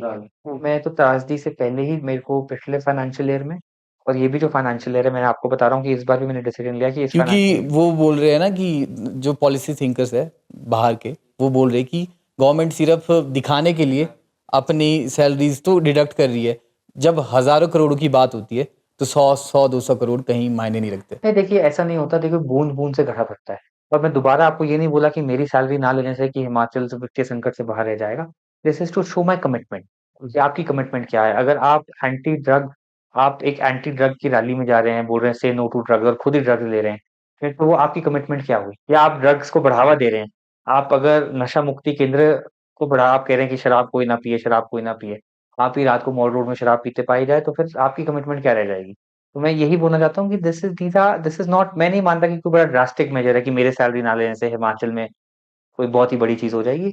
दिस इज़ जस्ट, मैं भी एक इंटेंशन अपनी प्रूव करना चाहता हूँ। हिमाचल के लोगों को प्रूव करना चाहता हूँ कि अगर मैं हिमाचल में आया हूँ, राजनीति में आया हूँ, तो पैसा मेरी इंटेंशन नहीं है। सर कैग की रिपोर्ट आई, अभी आपने देखा ही होगा, तो उसमें बोल रहे हैं कि ओपीएस है वो सबसे बड़ा बखेड़ा है, इसको हटाना चाहिए, इसकी वजह से सरकार और भी ज़्यादा फाइनेंशियल क्राइसिस में आएगी। तो इसके ऊपर क्यों, जब सब बोल रहे हैं कि ओपीएस की वजह से ऐसा हो रहा है, तो गवर्नमेंट क्या इस पे मेजर्स ले रही है? क्योंकि 70% गवर्नमेंट का सैलरीज में ही जा रहा है, तो बाकी काम कब करेगी गवर्नमेंट? देखिए, ऐसा नहीं है कि ओपीएस तो पीछे हटी, पहले भी ओपीएस थी। और आप एक बात देखिए, हिमाचल प्रदेश में आज आपको, आप यहाँ घूम रहे हैं, आपको बहुत से अपने बच्चे मिलेंगे, क्लासमेट्स मिलेंगे, क्या कर रहे हैं? कुछ नहीं कर रहे। मम्मी-पापा गवर्नमेंट एम्प्लॉयी थे, तो आज उनका शोषण नहीं हुआ। आप समझ रहे हैं मेरी बात? क्योंकि जो माँ-बाप की पेंशन आती थी, उससे घर चल रहा है, ठीक है? जो माँ-बाप की पेंशन आ रही है, वो कहाँ जा रही है? वो हिमाचल प्रदेश में खर्चा हो रहा है, पैसे का सर्कुलेशन आ रहा है। तो हिमाचल, हम कहीं जाते हैं, आप गाँव में भी जाओ, आप किसी और स्टेट में जाओगे, हिमाचल इंडिया की, चाहे यूपी जाएँगे, चाहे बिहार जाएँगे, आपको एक्सट्रीम पॉवर्टी दिखेगी। हिमाचल में एक्सट्रीम पॉवर्टी क्यों नहीं थी? क्योंकि हर तीसरे घर में कोई सरकारी एम्प्लॉयी था, जो रिटायर भी हो गया, चाहे वो फौज में था, चाहे वो भारत सरकार में था, डिफेंस में था, उसकी जो पेंशन आई, उससे उसके बच्चे पढ़ लिख गए। इसीलिए लिटरेसी स्टैंडर्ड हाई हुआ। तो ये एक chicken and the egg situation है। हिमाचल में जो गवर्नमेंट एम्प्लॉइज़ का रेशियो था, वो हमेशा से ही ज़्यादा रहा है। वो सही है, ज़्यादा रहा है, गलत है, ज़्यादा रहा है, हमारी भौगोलिक स्थिति भी ऐसी है। एक पीएचसी यहाँ है, तो दूसरी पहाड़ के ऊपर है, वहाँ 10 घर हैं, वहाँ भी हमें वो चाहिए, पीएचसी चाहिए। तो वो भौगोलिक स्थिति पहले से ऐसी रही है। हिमाचल को जो असिस्टेंस गवर्नमेंट ऑफ इंडिया से मिलती रही थी, मैं एक दिन किसी से पूछ रहा था, बीजेपी की नेता से, नाम नहीं उनका लूँगा, जब वो, क्योंकि सरकार में रहे और यूपी की सरकार थी। तो आप आंकड़े निकाल के रखिए। देखिए, आज आप ऑरेंज टू ऑरेंज कंपेयर करिएगा, क्योंकि आज जो 50,000 करोड़ है, तब हिमाचल का बजट 25,000 करोड़ होता था, 20,000 करोड़ होता था। बट आप देखिए यूपीए सरकार में हिमाचल को कितनी सहायता रही जब धूमल साहब भी मुख्यमंत्री रहे। आप जस्ट नंबर निकालिए। कभी भी एक, हम फेडरल स्ट्रक्चर में काम करते हैं, कभी भी ऐसे ईगो प्रॉब्लम नहीं रही कि यार ओपीएस हिमाचल ने दे दिया, अब इसको सफर कराओ। हिमाचल के नागरिक भी तो हिंदुस्तान के नागरिक हैं। नॉर्थ ईस्ट की स्टेट्स हैं, वो सेंट्रल असिस्टेंस के बिना सर्वाइव ही नहीं कर सकती। हमें इतनी बड़ी त्रासदी आई, क्या हमें पैकेज आया? अभी तक सड़कें जो बन रही हैं हम अपने आप बना रहे हैं, जो 1-2 नेशनल हाईवे बन गए। किसको रिलीफ पैकेज दिया गया? तो मुझे लगता है कि इलेक्शन तक पॉलिटिक्स होना सही बात है। इलेक्शन के बाद तो आज मेरे पास भी कोई जेन्युइन आदमी आता है, मैं अगर ये सोच के काम करने लग जाऊँ कि ये बीजेपी का है, ये कांग्रेस का है, तो मुझे नहीं लगता कि I will be doing justice with position I am holding और the government we are representing. So मुझे नहीं लगता कि OPS is the only thing to, yes OPS might have contributed. और मुझे लगता है कि भारत सरकार ने ईगो इशू भी बहुत बना लिया है कि ओपीएस क्यों दे दिया। ओपीएस जो है, हमारे मुख्यमंत्री भी कहते हैं कि एक ये मानवीय एंगल है। मानवीय एंगल इसलिए है क्योंकि जो एक परिवार का मुखिया है, अगर आपके घर में भी कोई सरकारी मुलाजिम है, तो वो सिक्योर है कि ठीक है यार, मेरा बच्चा जो है मेरे रिटायरमेंट होने के बावजूद जो है वो मैं उसका पालन पोषण कर पाऊंगा। तो जो एक सरकारी एम्प्लॉय है, उसकी नेक्स्ट जनरेशन को कुछ ना मिले तो उसकी पूरी जनरेशन निकल जाती है। मैं ये बताने की कोशिश कर रहा हूँ। दो आप लोग भी हिमाचल को, और आप ये समझते हो, मेरे बिल्कुल। 2-4 क्लासमेट्स हैं जिनके फादर कहीं से रिटायर हुए हैं, अभी जॉब ढूंढ रहे हैं, या वो घर में कुछ ना कुछ वर्क फ्रॉम होम कर रहे हैं, 20,000 की नौकरी कर रहे हैं, बट उनका लाइफस्टाइल इफेक्ट नहीं होता क्योंकि फादर मदर की पेंशन आ रही सर कैग की रिपोर्ट की बात कर रहे थे ना, है। हाँ तो अभी एक वायरल भी हुआ है कुछ कि 2,795 करोड़ हाँ, सरकार ने खर्च किए 2,795 करोड़, अच्छा ठीक है। और उसका हिसाब नहीं है सरकार के पास कि उन्होंने कहाँ खर्च किए। यार मुझे लगता नहीं, देखिए ये मैं फ्रैंकली मैंने इसमें वायरल में पढ़ा नहीं, या सही है गलत है ना, मैं इस पोजीशन में होऊंगा। अगर कल आप मुझसे पूछेंगे तो मैं कल फाइनेंस सेक्रेटरी से पता करके, मैं टैग की रिपोर्ट में भी मैंने I have to read it in detail, frankly I have not read it. और ऐसा नहीं है कि ये जो दो आप कह रहे हैं कि इसका गवर्नमेंट में कोई भी पैसा है, हिसाब तो होगा। गवर्नमेंट के पास कोई कैश तो होता नहीं कि तिजोरी से निकाला किसी को दे दिया। जहाँ भी वो खर्चा हुआ होगा, वो कहीं गैप होगा, वो कहीं अगर कोई डेफिसिट है तो वो समझ में आ जाएगा, बिकॉज गवर्नमेंट की जो फंडिंग वो किसी हेड से, किसी डीसी साहब ने कहीं दी होगी, कहीं किसी और चीज में खर्च हुई होगी, because it's in the end it's all public money. It's not in form of cash, it is in treasuries. So ये हिसाब ना रखने वाली बात मुझे समझ में नहीं आई। हिसाब तो नहीं होता कि यार मेरी जेब में 500 रुपए थे, मैं मॉल रोड में गया, मैंने 20 यहाँ खर्चे, 30 यहाँ खर्चे, मैं भूल गया। अगर आप पेटीएम कुछ कर रहे हो, गूगल पे कुछ कर रहे हो, या बैंक से या चेकबुक से कुछ खर्च रहे हो, तो उसका हिसाब ना होना के तो सवाल ही नहीं उठता। सो एज अ कॉमनर मुझे समझ नहीं आ रहा कि हिसाब ना होना किस सेंस में उन्होंने कहा, कि may be government has not been able to put the utilisation certificate. Government में हिसाब होना क्या होता है? अगर पुल बन रहा है, पुल के बाद जब तक वो कंप्लीशन होगा, उसका यूटिलाइजेशन सर्टिफिकेट आएगा। आपको क्या लगता है अगर गवर्नमेंट से ये ब्लंडर हुआ है तो उनको ये क्लियर करना चाहिए? नहीं, मुझे पता ही नहीं पहले ब्लंडर हुआ है कि नहीं हुआ। Frankly I have to read it, I have to get into detail. ये जो ब्लंडर है, ये हुआ है कि नहीं हुआ है। क्यों वायरल हो रहा है तभी ये? भाई साहब, आजकल वायरल तो कुछ भी हो रहा है। वायरल वायरल तो आजकल आप अ, आज एक हेयर कट करा लो, जहाँ पे यहाँ बाल रखो, यहाँ वो ये भी वायरल हो जाएगा। तो वायरल तो जो लोगों को देखना अच्छा लगता है, या सुनना अच्छा लगता है, वो सब कुछ वायरल हो जाता है। और इसीलिए इंडिपेंडेंट फैक्ट चेक चीजें बनी है कि जो वायरल। अब मैं आपको एक एग्जांपल देता हूँ, मुझसे बहुत लोग पूछते हैं, आप राहुल जी के साथ काम करते थे? मैं कहता था हाँ करता था। क्या उन्होंने कभी बोला कि आलू से सोना निकालने वाली मशीन बनेगी? उन्होंने बोला यूट्यूब में जाओ। क्योंकि उनका भी जो भाषण है इतना वायरल हुआ, वो हिंदुस्तान का I think most viral video होगा। आप सबने सुना है? उसकी वजह से बिल्कुल वो सर, बहुत मैं ज्यादा सुना। ट्रोल हुए। नहीं, ट्रोल हुए। तो वायरल क्या था? अगर आप यूट्यूब में जाएंगे तो उन्होंने कहा कि मोदी जी यहाँ आए थे और वो ऐसे कहेंगे आपको कि मैं ऐसी मशीन दूंगा। वो यूट्यूब हर जगह है वो। बिल्कुल। मगर अब आप देखिए, आप तो पॉडकास्ट चला रहे हैं, अब आप भी आज बोल रहे हैं, अच्छा तो वायरल जो है ये तो कट कॉपी पेस्ट करके कुछ भी आज बना सकते बिल्कुल, ये तो हैं। यहाँ एआई का जमाना है। सर हम वैसे तो कोई प्रोफेशनल मीडिया आउटलेट है अमर उजाला, हाँ मैं ब्लॉग की स्क्रीनशॉट भी डाल दूंगा, हाँ हाँ उसमें लिखा गया था, हाँ। तब मैंने ये क्वेश्चन किया। नहीं, तो मैं वही तो बोल रहा हूँ डिटेल में ना। अब गवर्नमेंट का जो होता है हिसाब नहीं है, वो बहुत अलग लैंग्वेज होती है। मैं आपको दोबारा बता रहा हूँ कि मैं एज अ कॉमन, मैं देखिए गवर्नमेंट में ऐसा तो नहीं है आप कभी मुख्यमंत्री जी के पास जाएंगे, सर मुझे पैसा दे दो। अगर वो पैसा भी सैंक्शन करेंगे तो चीफ मिनिस्टर रिलीफ फंड से करेंगे। वहां से जाएगा, चेक से जाएगा, आपके अकाउंट में आएगा। एक तिजोरी तो नहीं है, या कोई सेफ नहीं है कि जैसे स्टेट बैंक ऑफ इंडिया का सेफ होता है, दरवाजा खोला, मिट्टी निकाली, दी दी की तो 20, आपने बोला 2,000 करोड़, 2,700 करोड़, 2795 करोड़। 2,250 बड़ा अमाउंट है।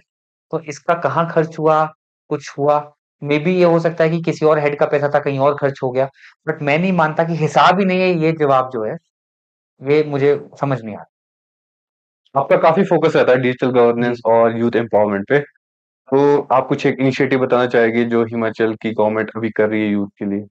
देखिए सबसे पहले मैं आपको बता दूँ कि जब हमारी सरकार बनी, तो हमने जो लर्नर ड्राइवर्स लाइसेंस है, इसे ऑनलाइन कर दिया। लर्नर ड्राइवर्स लाइसेंस आप जब एसडीएम के कार्यालय में भी जाते थे, तो आपको एक कंप्यूटर के सामने बिठा देते थे। आप एक एग्ज़ाम देते थे, उसे पास करते थे और लाइसेंस आज आप अपने घर में, अगर आपका आधार जो है, उसपे फ़ोन नंबर है और ऑथेंटिकेटेड आधार कहते हैं इसे, ऑथेंटिकेटेड है आपका आधार, आपका केवाईसी हुआ हुआ है, तो आप ऑनलाइन जाइए, अपना आधार नंबर डालिए और अगर आपका हिमाचल का एड्रेस है, आप ऑनलाइन लर्नर ड्राइवर्स लाइसेंस जो है घर में बैठे प्रिंट आउट निकाल सकते हैं। ये स्पेशली उन बच्चों के लिए बहुत अच्छा है, स्पेशली जो 18 साल तक बच्चे सोचते हैं हम कॉलेज में जाएँगे लाइसेंस बनाएँगे, कॉलेज में वो चले जाते हैं बैंगलोर। बहुत बच्चे ऐसे होते हैं, मैं खुद जब यूएस चला गया, मैं वेट करता था कि मैं छुट्टियों में जाऊँगा इंडिया जाके लाइसेंस बनाऊँगा। लाइसेंस बनाने के बाद उन्होंने कहा नहीं, पहले तो आपको लर्नर बनाना पड़ेगा। फिर अगली छुट्टियों की वेट करी कि अब मैं आऊँगा। तो ये सब चीज़ें हमने फेस जब करी। तक लाइसेंस एक्सपायर हो गया होगा। हाँ, तब तक 6 महीने का लाइसेंस था, फिर 6 महीने का फिर से बनाया, उन्होंने कहा लो आपका पुराना लर्नर्स था तो हम दोबारा आपको लाइसेंस दे देते हैं। तो घर बैठे-बैठे वो लर्नर्स लाइसेंस बना सकता है। गाड़ी तो वो कहीं भी चलाना सीख ले और उसमें कोई टेस्ट पहले भी लर्नर्स में नहीं होता था, अभी भी नहीं है। इंटरनेशनल ड्राइवर परमिट ये भी बहुत बड़ी एक चीज़ है, जब भी आप इंडिया से बाहर जाते हो, आप गाड़ी रेंट करते हो या स्पेशली बहुत ऐसे लोग हैं जो ट्रकिंग के बिज़नेस में जाते हैं, ड्राइवर बन के जाते हैं बाहर। हिमाचल के बहुत ऊना ज़िले के बहुत लोग हैं, बिलासपुर के बहुत लोग हैं। इंटरनेशनल ड्राइवर्स लाइसेंस भी हमने ऑनलाइन कर दिया। बहुत ऐसी सिटीज़न सेंट्रिक सर्विसेज़ आपको मैं बता दूँ मैं सर्विसेज़ का नाम लूँ, जब हम सरकार में आए थे, मैं एक और नंबर बताऊँगा, ये जो ई डिस्ट्रिक्ट एक प्रोजेक्ट है जहाँ ऑनलाइन सर्विसेज़ शुरू हुई, पर्चे ऑनलाइन, ये सब मेरे समय में शुरू हुआ। हर स्टेट में शुरू हुआ, हमारी स्टेट यूनिक नहीं थी। 2017 में जब मैंने ऑफ़िस छोड़ा तो लगभग 72 सर्विसेज़ ऑनलाइन। उसके बाद 5 साल मैं भी कभी ना मैंने पूछा कि हिमाचल में क्या हो रहा है, ना मैंने समझा। हाँ, जब मैं सरकार हमारी वापस आई तो मुझे पता लगा कि 130 सर्विसेज़ ऑनलाइन है। तो 72 टू 130 आप देख लीजिए अराउंड 58 सर्विसेज़ 5 साल में ऑनलाइन हुई। आज हमारी सरकार के कार्यकाल को 2 साल हो रहे हैं। Over 320 services are online. You go to e-district Himachal, most forms are online. So आप देख सकते हैं कि numbers speak, मैं अपने आप नहीं बोल रहा, ये आप खुद देख सकते हो। नंबर ऑफ ट्रांजैक्शंस एक है आपने ऑनलाइन कर दी, लोग यूज कर रहे हैं। जो ये 2018-19 में 2.5 से 3 लाख ट्रांजैक्शंस थी महीने की, आज 25 लाख ट्रांजैक्शन जा रही है, चाहे वो लोकमित्र केंद्र से, चाहे यूजर खुद कर रहा है। नॉट दैट कि ये सारा क्रेडिट ही सरकार का है, because IT literacy has also increased, but E services में बहुत ऐसे काम हो रहे हैं। अभी मैं आपको बता दूं, you are the first channel you are telling this. मेरी पूरी कोशिश है और मुझे लगता है कि सक्सेसफुल भी हो जाएंगे। जैसे आप यूरोपियन देश में जाते हैं, एक बस का रूट लीजिए, चाहे वो नेरवा चामुंडा बस है, तो आपको पता नहीं होता कहाँ पहुंची है। आप आज ट्रेन भी ट्रैक कर सकते हैं कि कौन से स्टेशन में पहुंची। तो हम कोशिश कर रहे हैं कि जो हमारी बसेज हैं उनमें ये ट्रैकर लगा के एक ऐप बना दी जाए, where you can track the bus real time. आप किसी स्टेशन में खड़े हैं समर हिल में, बस स्टेशन नंबर डालिए, आपको पता लग जाएगा कि नेक्स्ट बस कितनी देर में आ रही है। तो दिस विल बी जो पब्लिक ट्रांसपोर्ट है, इसमें एक रेवोल्यूशन आ जाएगा। तो अभी इसमें काम चल रहा है, with in I think 6-8 months ये भी कंप्लीट हो जाएगा, क्योंकि अभी हमारी बसों में ट्रैक्टर नहीं है। So we are just trying कि ये जो बसों के ट्रैक्टर हैं, तो इसकी फाइनेंशियल कॉस्ट ज़्यादा नहीं है कि हम बसों में ट्रैक्टर लगा के कैसे इस चीज़ को इम्प्लीमेंट कर सकते हैं। इम्प्लीमेंट कर सकते तो कुछ सेंसिटिव टॉपिक्स पे भी बात हैं। करना चाहेंगे। जी। तो जो पहलगाम में अभी रिसेंटली बहुत बड़ा हादसा हुआ, तो आप इसके बारे में क्या कहना चाहोगे? बहुत अनफॉर्चुनेट है। मैं तो कभी आप भी कहीं घूमने जा रहे हैं, किस माइंडसेट से जाते हैं, और फैमिलीज़ मतलब निहत्थे लोगों पर रिलीजन पूछ के वार करना, तो मुझे लगता है कि वर्स्ट काइंड ऑफ क्राइम है एनीवेयर इन द वर्ल्ड। और इससे बड़े मुझे लगता है कि स्ट्रिक्टली इसे डील, नॉट दैट कि महात्मा गांधी कहते थे an eye for an eye will make the whole world blind. But मुझे लगता है कि डर भी होना चाहिए कि हमारे लोगों को आके कोई भी मार जाए, तो एक जो ये जो टेररिस्ट एलिमेंट्स हैं, इनके खिलाफ जो भी एक्शन गवर्नमेंट को है, ऑपोजिशन ने भी बोला है, मुझे लगता नहीं इस पे कोई राजनीति होनी चाहिए। जो गलत है वो गलत है, everybody is supporting it, whatever action government wants to take on PoK और Kashmir, I think the whole nation should stand with the government. Second thing is इसका जो एक नेगेटिव इंसिडेंट आया, मैंने पालनपुर में ही देखना शुरू हुआ कि हमारे यहाँ जैसे खान है, शिमला में बहुत खान है, तो लोग उन्हीं के पीछे पड़ गए कि उनको है टारगेट ना, करना उनको स्टार्ट टारगेट करना स्टार्ट कर दिया। यही टेररिस्ट चाहते हैं। हुँ, हिंदुस्तान में बहुत मुसलमान है और हर मुसलमान टेररिस्ट नहीं है, इंडियन है ना? आर्मी में भी कई सर्व कर रहे हैं। इंडियन आर्मी में सर्व कर रहे हैं, सब जगह सर्व कर रहे हैं, सो दे आर। अब्दुल कलाम भी मुसलमान थे। हुँ, आई डोंट थिंक सो कितना उनसे अच्छा देखिए हमें राष्ट्रपति को भी मिला हो। तो टेररिस्ट यही चाहते हैं कि एक सोसाइटी में डिवाइड क्रिएट कर दें, ताकि हिंदुस्तान आज जो है, जो एक ग्रोथ की ट्रेजेक्टरी में चल रहा है, उससे हट के दोबारा लग जाए। और बहुत कहीं हमारे भी एलिमेंट्स है जो प्रमोट करते हैं कि नहीं, नहीं, नहीं, नहीं, ये रिलिजन विरोधी चीज़ें कर रहे हैं, वो बहुत गलत बात है। मुझे बहुत लोग बोलते हैं कि जो मुसलमान हिंदुओं के खिलाफ बोलता है वो सही है, बिल्कुल सही नहीं है, बिल्कुल सही नहीं है, बट ये जो है देश का माहौल है, ये खराब नहीं होना चाहिए। और टेररिस्ट चाहे किसी भी धर्म का हो, चाहे किसी भी समुदाय का, वो टेररिस्ट है। मुझे नहीं लगता वो हिंदू है, सिख है, ईसाई है। कोई भी रिलीजन आपको इजाज़त नहीं देता कि किसी निहत्थे आदमी को, किसी बेकसूर आदमी को मारे। तो ये तो अपने रिलीजन के भी नहीं है, किसी चीज़ के नहीं है। They are just against humanity. Sir जैसे कि पहलगाम में अटैक हुआ और कश्मीर में बुकिंग्स वगैरह कैंसिल होगी, तो ऐसे कहना तो नहीं चाहिए, बट जो वो टूरिज़्म है वो सारा डाइवर्ट हिमाचल को हुआ, और हिमाचल में टूरिज़्म आएगा, इससे ज़्यादा से ज़्यादा आएगा और लोग कश्मीर जाने से डरेंगे। जी। तो हिमाचल की गवर्नमेंट टूरिज़्म के लिए क्या कर रही है उससे रिलेटेड? देखिए, हिमाचल की गवर्नमेंट जो है, इसमें एक तो आपका टूरिस्ट का इन्फ्लो है, तो आपको सिक्योरिटी इंश्योर करना बहुत ज़रूरी है कि जो हमारे टूरिस्ट स्पॉट्स हैं, उसमें जो हमारे एंट्री पॉइंट्स हैं, उनमें ताकि जो क्योंकि वो वहाँ पे हुआ है, क्या पता यहाँ पे हो, क्योंकि बिल्कुल उन्होंने आप धमकी भी दी है ना कि चंबा में, कांगड़ा में और शिमला में करेंगे। आपकी बात सही है, तो हिमाचल के जो अब यही कर सकते हैं कि जो हमारे पास तो ना जम्मू कश्मीर जितनी पुलिस है, ना हमारे पास सीआरपीएफ यहाँ लगी हुई है, ना बिल्कुल। आर्मी है।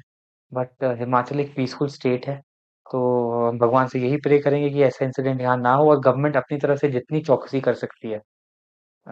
कल मैं चंडीगढ़ से ड्राइव करके आ रहा था, मैं अपनी प्राइवेट गाड़ी ड्राइव कर रहा था, तो मुझे भी रोका गया, मेरी डिक्की चेक हुई, तो अच्छा लगा मुझे। मैं बता चलो मैं भी चाहता था पुलिस चेक कर ले। तो आप हिमाचल में देखेंगे रात-रात को हर जगह चेक पॉइंट्स लगे हैं, बिल्कुल। चेकिंग हो रही है। कल तो दिन की समय था, लंबा ट्रैफिक जैम था, बट हर गाड़ी को खोल के दे वर चेकिंग कि कौन क्या कैरी कर रहा है। तो गवर्नमेंट जैसे ही टूरिस्ट सीज़न आएगा, और मुझे लगता है इसमें विजिलेंट होने की ज़रूरत है, और हमारी पुलिस अच्छा काम कर रही है अभी तक, तो मुझे लगता है आगे भी अच्छा काम करेगी। तो रिसेंटली एक क्लिप बहुत वायरल हो रही है। झारखंड के एक मिनिस्टर है, जी। एमपी है, और उनका एक स्टेटमेंट है कि पहलगाम में जो भी कुछ हुआ उसके लिए जो हिमाचल के सीएम है, मुख्यमंत्री हैं और मुख्यमंत्री जी है, जी। उनको इस्तीफा देना चाहिए। तो आपको क्या लगता है इस बारे में? सीएम सुक्खू जी की क्या किस्मत खराब है सर क्या? आप है कि नहीं देखिए, मुझे लगा कि पहलगाम जो होगा हिमाचल में होगा, और फनी बात ये है वहाँ कांग्रेस की कोलिशन गवर्नमेंट है, वही तो बट वो मुझे लगता है ज्योग्राफिकल एरर हो गया उनसे कि बोलने के नेक्स्ट डे उन्होंने जस्टिफाई भी किया इस बात को कि मैं तो सेंट्रल गवर्नमेंट में एम कर रहा था, क्योंकि वहां का कोई मंत्री रिजाइन नहीं दे रहा है, तो आसपास की स्टेट्स वाली दे दें। ये कोई लॉजिक है? वो उसको जस्टिफाई कर रहे थे, बट ये फनी बात है कि उन्हें लगा कि वो समझ नहीं पाए कि पहलगाम हिमाचल में है या। और चलो ये भी एक और चीज़ बताता है कि हमारे मुख्यमंत्री काफ़ी पॉपुलर हैं। झारखंड के लोग भी उनसे इस्तीफ़ा माँग रहे हैं, तो क्योंकि अगर आज मैं एवरेज हिमाचली से पूछूँ कि झारखंड का मुख्यमंत्री कौन है? तो उसे नहीं पता होगा कि झारखंड का मुख्यमंत्री कौन है। पर वो फेमस हो गए। हाँ, वो फेमस नहीं, मैं वही बता रहा हूँ ना कि इससे मैं भी एक दिन सीएम साहब को हँस रहा था कि आप तो झारखंड में भी फेमस हो, कि एटलीस्ट क्योंकि आप हिमाचल में अधिकतर लोगों से पूछोगे झारखंड का मुख्यमंत्री कौन है, तो वो नहीं बता पाएँगे। बिल्कुल। हैं, तो अभी तो अब अगर झारखंड वाले लोगों को पता है कि हिमाचल के मुख्यमंत्री कौन है? तो मैं लाइटर नोट पे कह रहा हूँ। तो अभी मॉनसून आ रहा है, जी। तो हिमाचल में आपने देखा लास्ट ईयर भी काफ़ी ज़्यादा डिस्ट्रक्शन हुआ। तो इस साल मॉनसून के लिए हिमाचल गवर्नमेंट किस तरह से प्रिपेयर्ड है और क्या स्टेप्स ले रही है? देखिए गवर्नमेंट ने बहुत ऐसी नोटिफ़िकेशंस की हैं जिससे लोग परेशान भी हो रहे हैं कि जो रिवर हमारे हैं, रिवर के जो हमारे बेड्स हैं, उसपे कंस्ट्रक्शन पहले नोटिफ़िकेशन होती 4 मीटर, 5 मीटर, 25 मीटर तक हाई स्लडिंग लेवल से बैन कर दी गई है, कि कोई भी नई कंस्ट्रक्शन नहीं होगी। क्योंकि मोस्टली आप मानसून में देखते हैं जहाँ क्लाउड बर्स्ट होता है, वो तो शिमला में भी जैसे हुआ, वो तो बहुत अनफॉर्चुनेट है, उसका कोई भी कंट्रोल, क्योंकि क्लाउड बर्स्ट जो है ये नेचर के नेचर कंट्रोल में ये हमारे नेचर के कंट्रोल में है। हाँ, इसको प्रेडिक्ट कर पाना भी बहुत मुश्किल है कि एकदम से पानी कहीं कहाँ गिर जाए। बट ये जो रिवर्स की फ्लडिंग है, मुझे लगता है कि जो जो नदी नाले हैं, ये हम इनके बीच में घुस गए हैं, हमारे बीच में नहीं घुसे हैं। अगर आप देखें नदियाँ इतनी होती थी, फिर लोगों को लगता है कि यहाँ तो नदी आ ही नहीं रही है, चलो इस लैंड को मैं कब्जा लूँ। कवर तो वो करते उन्होंने नदी जो बड़ी-बड़ी हमारे भी वहाँ पे हम कांगड़ा में उन्हें खड्ड कहते हैं। तो खड्डें होती थी इतनी चौड़ी, तो वो पतली सी रह सकती हैं। अब मैं सबको ही कहता हूँ कि आपने जहाँ घर बना लिया, क्योंकि ये हुआ भी कैसे है? बहुत लोग बोलते हैं इल्लीगल कंस्ट्रक्शन है, इल्लीगल कंस्ट्रक्शन क्या है? ये पहाड़ है। पहाड़ धीरे-धीरे सेटल होता है। आप कहते हैं मैं अपनी लैंड तो पूरी करूँगा भैया, मेरी तो 10 मीटर थी। आप कहेंगे मेरी भी 10 मीटर थी। तो वो बीच में पहुँचते-पहुँचते खड्ड में पहुँच जाती है। खड्ड तो बेचारी लड़ नहीं रही है खुद के लिए कि मेरी 10 मीटर थी, मैं कहाँ जाऊँ? तो लगता है कि चलो सरकारी है, वहाँ के पटवारी को भी, तहसीलदार को भी लगता है कि छोड़ दो, कौन झगड़े में फँसेगा। अगर आपकी मैं 10 मीटर से आज कहूँगा, आप तो कटवाओगे नहीं कभी। बिल्कुल, आप भी नहीं कटवाओगे, आप कहोगे नहीं यार मेरी ज़मीन पूरी कर दे, बाकी भाड़ में जाए। तो इसलिए जो रिवर थी, ऐसा नहीं है कि उनकी रिवर में लैंड थी, बट क्योंकि अगले वाले आदमी ने अपनी लैंड पूरी की करते-करते और सेटलमेंट होती है। पहाड़ हमेशा स्लैंटिंग में लैंड है, फ्लैट लैंड तो है नहीं। धीरे-धीरे अभी हम जिस घर में बैठे हैं देखिए ये स्लोप है। बिल्कुल। इंडिपेंडेंस के पहले का घर बना है, पर आपको स्लैंटिंग घर दिखेगी। बिल तो ये लैंड सेटल होती है, धीरे-धीरे पहाड़ नीचे-नीचे धँसता है। तो रास्ता है। क्योंकि लैंड मीटर 2 मीटर कम होती है, अनफॉर्च्यूनेटली क्योंकि मैं एक बार कांगड़ा में पता कर रहा था कि यार इसकी लैंड यहाँ कैसे आई? सर यहाँ आई नहीं, क्योंकि पिछले वाले की पूरी हुई, इसकी पूरी हुई तो ये पूरी करते-करते अपना रिवर में पहुँच गया। बिल्कुल, बट उसको जिस दिन रिवर का अपना तरीका है रिक्लेम करने का। तो ओके, यही है कि हिमाचल में लोग नदी किनारे ना जाएँ और ये जो कंस्ट्रक्शन पे बैन लगा है, मुझे लगता है ये बहुत अच्छा होगा। क्योंकि जो इवैक्यूएशन है अच्छा इस बार आप देखेंगे पहले जो झुग्गी-झोपड़ी वाले होते थे, वो खड्ड के साथ में बिल्कुल। या रिवर के साथ में अब अभी आप सब जगह दौरा करिए, जो पिछली बार फ्लड्स आए हैं, हुँ, उन सबको वहाँ से हटा दिया गया है कि कोई नया एस्टेब्लिश ना कर पाए। उसके बाद गवर्नमेंट बहुत स्ट्रिक्ट हुई कि जो झुग्गी वाले भी हैं, वो भी वाटर बॉडीज़ हैं, उसके आस-पास अपना रहन-बसेरा ना बसाएँ। सर पॉलिटिक्स से रिलेटेड आखिरी सवाल, जी। क्योंकि पॉडकास्ट लंबा भी हो गया जी, है जी, जी। और पॉलिटिक्स इंटरेस्टिंग भी होती है। जी। और खत्म भी नहीं और होगी। जी। और मैं जानना चाहूँगा, अक्सर न्यूज़ आ रही है आजकल कि संगठन में फूट है, जी। डिप्टी सीएम सीएम से नहीं मिलते। जी। आपने आपको पता ही होगा। तो ऐसी अफवाहें क्यों हैं और कांग्रेस सच में इतनी अब आपस में उनका इतनी अनबन हो चुकी है कि वो ऑफिस भी नहीं आ रही? क्योंकि हमने कई न्यूज़ में सुना कि डिप्टी सीएम 4 महीनों में एक बार 4 बार, मतलब 6 महीनों से 4 बार ऑफिस आए। ऑफ़िस में आ रहे।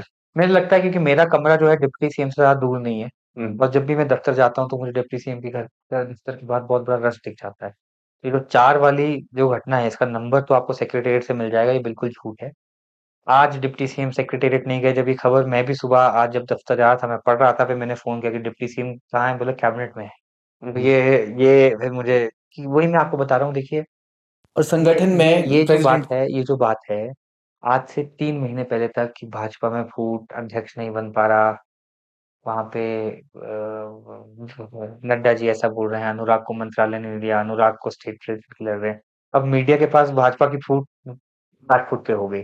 अब उन्होंने कांग्रेस की फूट की खबर चलाई है। देखिए, क्या होता है जब भी आप एक ऑर्गेनाइजेशन में आप 5-7 लोग ये अपना चैनल चला रहे हैं, सबके भी वैचारिक मतभेद होंगे। बिल ये ना कि ये ऐसा नहीं आपने सवाल गलत पूछा, ये सही पूछा, इसको ऐसे लेना चाहिए। But in the end of the day you all are together for a common goal. बिल सो डिप्टी सीएम है, चाहे वो सीएम है, I think everybody is together for progress of Himachal. सब चाहते हैं कि हिमाचल में कैसे हिमाचल की तरक्की हो सके और इसके लिए सब एक हैं। डिप्टी सीएम की कोई इस पे स्टेटमेंट नहीं आई है। अब पीछे उन्होंने मुझसे कोई जर्नलिस्ट पूछ रहा था, उन्होंने बोला है षड्यंत्र का दौर चल रहा है। सर वो वायरल हुई है ना नहीं, वो कि वायरल हुआ ना, षड्यंत्र का दौर चल रहा है। अब वो किस कोई वो तो भाजपा के खिलाफ भी लिख सकते हैं, वो किसी के भी खिलाफ लिख सकते हैं। अब वो तो सब लोग आलोचना करते हैं फिर कि जी ऐसा है, कोई बहुत लोग गेस भी करते हैं कि ऐसा है। तो मुझे लगता नहीं कि ऐसी कोई मेजर मैंने कहा वैचारिक मतभेद ज़रूर हो सकता है कि मेरा डिसीजन हो कि ये ऐसा ना ऐसा किया जाए तो। पर वो आपस में क्योंकि they are all members of cabinet और कैबिनेट में कल भी इकट्ठे थे, तो आज भी इकट्ठे थे। सो कमरे के अंदर बैठ के वो सॉर्ट आउट हो जाएगा। जब तक मुझे लगता है कि कोई खुद बोले कि हाँ, मेरा मतभेद चल रहा है किसी के साथ, ये तो मीडिया की अटकलें हैं। भारत सरकार में मैं जाता हूँ, मुझे बोलते हैं कि जी देखिए मोदी जी की इससे नहीं बन रही, अभी राजनाथ सिंह जी आए थे। आस-पास के वहाँ जो भी डिफेंस के लोग थे, मोदी इसको मानता ही नहीं है राजनाथ को। हाँ, ये भी तो न्यूज़ थी। तो मैंने बोला यार माने ना माने डिफेंस मिनिस्टर है, आपको मोदी जी ने बोला नहीं, किसने बोला ये नहीं मानना है? तो वो तो अब लोग अटकलें लगाते हैं क्योंकि मैं तो राजनाथ जी के रिसेप्शन में खड़ा था। हुँ, तो मैं खड़ा था तो डिफेंस के ही कोई ऑफिसर नहीं मोदी जी नहीं मानते हैं। मैंने कहा कैसे नहीं मानते? अगर डिफेंस मिनिस्टर बना रखा है, क्यों नहीं? भारत का जो डिफेंस की बागडोर है, अगर मैं प्राइम मिनिस्टर हूँ, मैं किसी को ना मानूं, मैं डिफेंस जैसा उसको पोर्टफोलियो थोड़ा भी दूंगा। सबसे पावरफुल जो है वो सबसे डिफेंस। पावरफुल पोर्टफोलियो उनको दिया गया है। तो वो बोले नहीं जी, तो मैंने उनसे यही सवाल पूछा, मैंने बोला आपको किसने बोला कि नहीं मानते? मोदी जी ने आपको बताया, अमित शाह जी ने बताया कि मैंने राजनाथ जी को नहीं मानता हूँ। तो ये अटकलें हैं। और देखिए क्या होता है कि अटकलें राजनीति में चलती रहती हैं, इसमें कोई नई बात नहीं है। वीरभद्र सिंह जी मुख्यमंत्री थे, तब से मैं देखता आ रहा हूँ, मीडिया लगाता था कि ये मंत्री इनकी नहीं सुन रहा है, अब वीरभद्र सिंह जी को आज अरेस्ट कर लेंगे, आज वीरभद्र सिंह पे सीबीआई रेड पड़ गई है, अब हाईकमांड आज हटा रही है। तो वो मैं तब से और मैं ये बता रहा हूँ, ये जयराम जी के टाइम पे भी होता है। जब जयराम जी मुख्यमंत्री थे, मुझे याद है कोविड हुआ, जयराम जी हट रहे हैं, अब भाजपा ने राजस्थान का मुख्यमंत्री चेंज कर दिया, हिमाचल का भी कर देंगे। तो वो तो जब करना होता है, मुझे पता नहीं लगता कि कोई किसी को बताएगा। और ये जो अटकलें हैं, ये मुझे लगता है 99% अटकलें ही होती सर आपको नहीं लगता कि मीडिया पड़ोस वाली आंटी का काम करती है? हैं। और जैसे कि या तो फिर जैसे सीएम और डिप्टी सीएम आके साथ में फोटो खिंचाए और बोले कि हमने ऐसा कुछ नहीं किया देखिए ऐसा और है, लोगों का एंटरटेनमेंट भी खत्म हो देखिए जाए। ऐसा है ना, सीएम डिप्टी सीएम कितनी बार फोटो खिंचवाएंगे, तो वो भी स्टेटमेंट ही है दे ना। दे एक। देखिए ऐसा है, आपने कहा ना पड़ोस वाली आंटी, वो मीडिया नहीं, वो लोगों को शौक है। हाँ लोगों वो है। लोगों को आप कोई लड़ाई का वीडियो आप अपने पॉडकास्ट में लोड करना, तो हम लड़ाई उसमें करते हैं। उसमें आज अगर मैं आपके पॉडकास्ट में आज मैं अपने किसी कांग्रेस नेता के खिलाफ कुछ बोल दूं, हाँ तो मुझे पता है कि आपका जो पॉडकास्ट है 500 मिलियन व्यूज क्रॉस कर गया, है ना। क्योंकि वो क्या है कि लोगों जो आप कह रहे हो ना, वो लोगों को भी पड़ोस वाली आंटी की ये बातें बातें सुनना अच्छा लगता अच्छा है कि लगता अच्छा यार, अगर वहां आए कि जी ऐसा हो गया कि दोनों ने बोला कि हम ये कर देंगे हिमाचल के, तो उसको कोई नहीं देखेगा। अगर आया कि जी दोनों में फूट पड़ गई, तो सब देखेंगे, देखो देखो फूट पड़ गई। तो ये ह्यूमन नेचर है, और ये चलता रहता है। ये इंडियन मीडिया की बात नहीं है, ये बाहर के मीडिया में भी ऐसा होता है। और आई थिंक जब तक सृष्टि चलेगी, तब तक मुझे लगता है ये सब भी चलता रहेगा। तो काफी बड़ा पॉडकास्ट हो चुका है। Thank you, thank you. आप तो लोगों के साथ एक भी बात करते मुझे लगा नहीं पॉडकास्ट चल रहा है, मुझे लगा मैं ऐसे ही ड्राइंग रूम में बैठ के बात कर रहा हूँ। एक छोटा सा रैपिड फायर। जी, जी। बिल्कुल। Last binge watch show. Sorry, दोबारा रिपीट करें। Netflix binge watch show binge मेरा। वॉच। अ, अब मुझे सोचना पड़ेगा मैं क्या देखा था लास्ट। लास्ट मैंने देखा एक तिहाड़ तिहाड़ जेल पे एक सीरीज आई थी। काफी सीरियस थी, जो इतनी सीरियस चीजें मैं देखता नहीं, बट क्या ट्रैकिंग? टेक या ट्रैकिंग। वैसे तो आज से मुझसे 5 साल पहले पूछते तो मैं ट्रैकिंग ही बोलता, बट आजकल मैं ज्यादा ट्रैक कर नहीं रहा हूँ, तो मैं टेक बोलूंगा। सर अगर आप पॉलिटिक्स में नहीं होते तो क्या होते? मैं पक्का पायलट होता, और आज मैं उड़ रहा हूँ, कमर्शियल पायलट होता। आपने प्लेन उड़ाया है? प्लेन उड़ाया है, तो मेरा पायलट लाइसेंस है। तो आपको कैसा एक्सपीरियंस है? बहुत एक्सपीरियंस है। उसके बारे में थोड़ा कुछ सा मुझे बताना बताइए, चाहते हैं? जाते जाते बस 2 मिनट का। देखिए प्लेन जो होता है, आप नॉलेज बेस से चाहते हैं कि एक एक्सपीरियंस से चाहते हैं? एक्सपीरियंस है। प्लेन जो होता है, इसको जो टेक ऑफ करना है वो आसान होता है, लैंडिंग करना सबसे मुश्किल होती है। हाँ, landing is the most difficult part. जो ये चॉपर होता है, ये एक जॉयस्टिक से चलता है। जो प्लेन चलते हैं, ये लिफ्ट के प्रिंसिपल पे चलते हैं। तो चाहे छोटा प्लेन हो, आप छोटा प्लेन उड़ाना सीखते हैं, फिर बड़े बड़े कमर्शियल प्लेन में जाते हैं। फीलिंग और फीलिंग बताओ। फीलिंग बहुत अच्छी जब आप टेक ऑफ करते हैं। जैसे आप कभी-कभी वो मेलों में कोलंबस झूले होते हैं, बिल्कुल बिल्कुल। उसमें पेट में वो वाइब्रेशंस होती हैं जब आप ऊपर जाते हैं।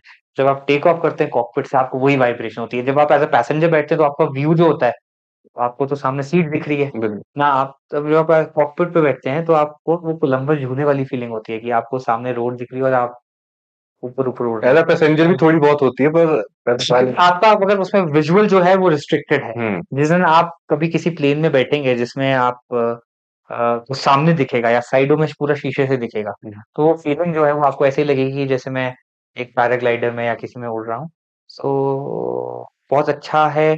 सेंसेस इसमें हमेशा एक्टिव चाहिए, और आजकल तो प्लेन ऐसे आ गए हैं जहाँ ऑटो पायलट वगैरह बहुत है। बिल्कुल। तो it's a very good experience.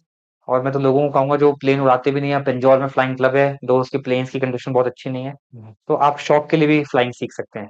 तो सर हम फिर पॉडकास्ट के एंड में आ गए जी, और आपके साथ पॉडकास्ट करके हमें ऐसा लगा कि हम घर पे ही है बिल्कुल। और अपने बड़े भाई से बात वही कर बात रहे है, हैं। बात है, बिल्कुल। और हमें बहुत ही ज़्यादा कंफर्टेबल फील हुआ जी, और आपका बोलने का तरीका वो तो मेस्मराइजिंग है। नहीं, नहीं। और बाकी बहुत अच्छा लगा हमें, क्योंकि हम ऑलरेडी बहुत काफी पॉलिटिकल लोगों से भी बात कर चुके जी, हैं, पर बट जो इतना ज़्यादा कंफर्टेबल हमने कॉन्सेप्ट नहीं फील है नहीं किया हमारे। किसी के साथ। थैंक यू, बहुत अच्छा लगा मुझे भी। और आप हिमाचल में ये कर रहे हैं, आई विश आप और हिमाचल की चीज़ें आगे लाएँ, और आप लोगों को मैं पूरी टीम को शुभकामनाएं देता हूँ। धन्यवाद। और आने वाले समय में आई होप आप लोगों का पॉडकास्ट जो है वो भी हम बड़े-बड़े प्लेटफ़ॉर्म्स में देखें। और थैंक यू सो मच। है ना, अभी थैंक आप यू सो और मच। हमें आप लोगों की कतार में लगना पड़ेगी। हमें आप टाइम दीजिए नहीं, बिल्कुल। कि हम आपके साथ नहीं, नहीं सर, आपका पॉडकास्ट बहुत-बहुत बनाते धन्यवाद, हैं। आपने थैंक हमें यू, टाइम दिया। Thank you. और आप कभी हमें हेल्प करें तो हम चाहेंगे कि आप हमें आगे ग्रो होने में आप लोगों की हेल्प ज़रूर, मैं जो भी हेल्प कर सकूँ, जो भी, और आप ही नहीं, जो भी हिमाचल के जितने युवा हैं, एंटरप्रेन्योर्स हैं, मैं जो भी हेल्प कर सकूँ, मैं आप ही करूँगा। Thank you so thank much. Thank you so much sir, आपका धन्यवाद। तो ये शो काफ़ी इंटरेस्टिंग रहा है। आप लोग इस शो को शेयर ज़रूर करें और लाइक, सब्सक्राइब करना बिल्कुल मत भूलें क्योंकि काफ़ी ज़्यादा मेहनत लगती है ऐसे शो बनाने में। तो सर का भी बहुत धन्यवाद और हमारी टीम का भी काफ़ी धन्यवाद।